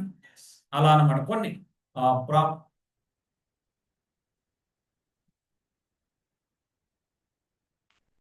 ఐదోది హైపర్ స్పిరిచువలైజేషన్. ఆల్రెడీ దీని గురించి వచ్చింది. అంటే మిస్టిజం. దీని ఏమంటారంటే మిస్టిసిజం అంటారు. హైపర్ స్పిరిచువలైజేషన్, అతిగా ఆత్మీయంగా అర్థం ఇవ్వడం. Making simple literal text into overly mystical meanings. Simple గా, సాధారణంగా, తేట తెల్లంగా అర్థమయ్యేటువంటి భాగాలను కూడా వీళ్ళు ఏం చేస్తారు అంటే మర్మంగా బోధిస్తారనమాట. ఇంతకుముందే చూసినాం కదా, ప్రాకారం అంటే ఏంటిది, 144 సెక్షన్ అని అన్నట్టు అదే అనమాట. తర్వాత సింక్రటిజం, మతాలను కలపడం, mixing biblical truths without non biblical truths అనమాట. ఆర్ కల్చర్ ఆర్ ట్రెడిషన్ ఏదైనా కావచ్చు. ఒక సంస్కృతిని, ఒక సాంప్రదాయాన్ని బైబిల్తో సంబంధం లేని వాటిని బైబిల్తో కలపడం. ఇంతమంది మీకు ఆల్రెడీ కొన్ని ఎగ్జాంపుల్ చెప్పాను, అవునండి. జస్ట్ ఇది మనం సారాంశం అన్నాడు, అయిపోయింది, కన్క్లూజన్ చేసుకుంటాను కాబట్టి మళ్ళీ కొన్ని రిపీట్ చేస్తున్నాను. ఇప్పటిదాకా మీకు టెక్నికల్ వర్డ్ చెప్పలేదు, టెక్నికల్ వర్డ్ చెప్తున్నాను. అర్థమైన వాళ్ళకి అర్థమైనంత, అర్థం కాకపోతే కంగారు మాత్రం పడవద్దు. ఏడోది ట్రెడిషనిజం అంటారు, అంటే సాంప్రదాయ ఆధారిత అర్థం. Giving man made traditions more authority than scriptures itself అనమాట. శాస్త్రులు పరీక్షలు అలాగే చేశారు, అవునండి. వాళ్ళు దేనికి అధికారం ఇచ్చారు? వాక్యం కంటే మానవులు కల్పించినటువంటి పద్ధతులకి, ఆధారాలకి అధికారం ఇచ్చారు. ఇప్పుడు కూడా కొన్ని ట్రెడిషన్స్ ఉంటాయి క్రైస్తవ, వాళ్ళు వాక్యానికంటే ఎక్కువ ఇంపార్టెన్స్ ఇస్తారు, అవునండి. కొన్ని ఆచారాలకు, సాంప్రదాయాలకు వాక్యానికంటే ఎక్కువ ప్రాధాన్యత ఇస్తారు. ఇప్పటికి కూడా క్రైస్తవ సంఘంలో అనేకమైన ట్రెడిషన్స్ ఉన్నాయి, మనందరూ తెలుసు. ఎనిమిదోది ఓవర్ లిటరలిజం అంట, అతిపద ప్రతిపాద అర్థం. అంటే ప్రతిదాన్ని ఇంకా ఎక్కువగా అక్షరార్థంగా తీసుకోవడం అనమాట. అంటే వీళ్ళు ఏం చేస్తారంటే ఫిగరేటివ్ లాంగ్వేజ్ను కూడా, అంటే అలంకార భాషను కూడా, ఇడియోమ్స్ను కూడా, సింబల్స్ను కూడా ఏం చేస్తారు అంటే ఇగ్నోర్ చేసి లిటరల్ గా తీసుకోవడానికి ప్రయత్నము చేస్తారు. ఉదాహరణ, రొట్టె ద్రాక్ష రసాన్ని లిటరల్ గా, ఓవర్ లిటరల్ గా తీసుకొని ఇప్పుడు ప్రార్థన చేయగానే రొట్టె యేసుప్రభు శరీరంగా మారిపోతుంది, ద్రాక్ష రసం లిటరల్ గా యేసుప్రభు రక్తంగా మారిపోతుంది అని నమ్మడం అన్నమాట. సో నెగ్లెక్టింగ్ ఆఫ్ జనరల్, శైలి విస్మరణ.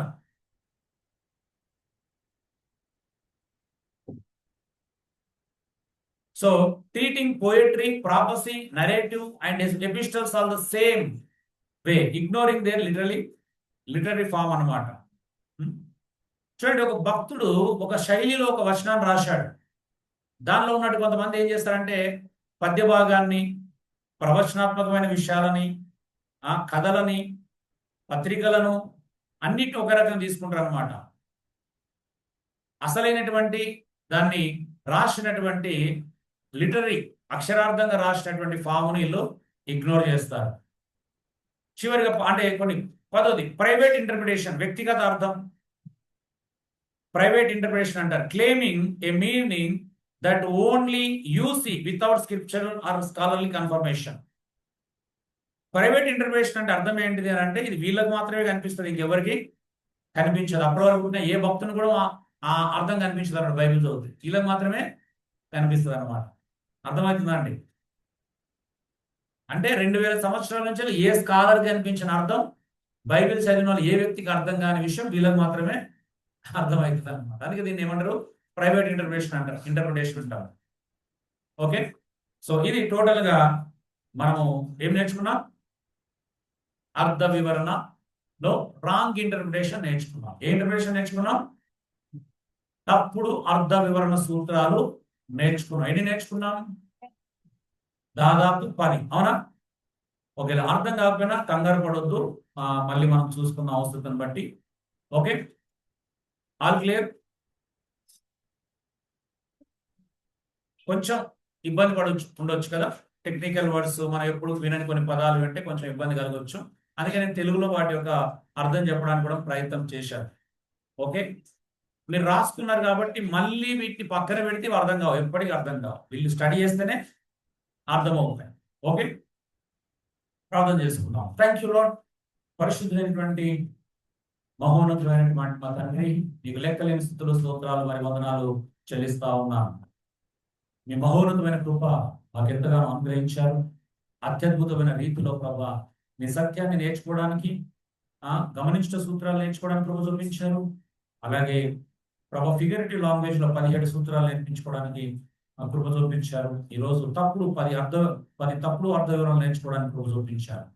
మరి ప్రభా బ్రేక్ తర్వాత మరి అసలైనటువంటి అర్థ వివరణ సూత్రాలు 20 నేర్చుకోబోతుండగా నీ అత్యంతమైనటువంటి కృపను మాకు అనుగ్రహించండి.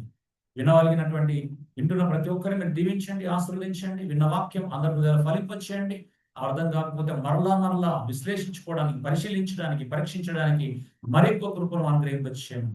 మా ప్రార్థనలు వింటున్నందుకే స్తోత్రాలు చెల్లిస్తూ యేసు దివ్యనామములో వేడుకుంటున్నాను పరలోకపు తండ్రి. ఆమేన్.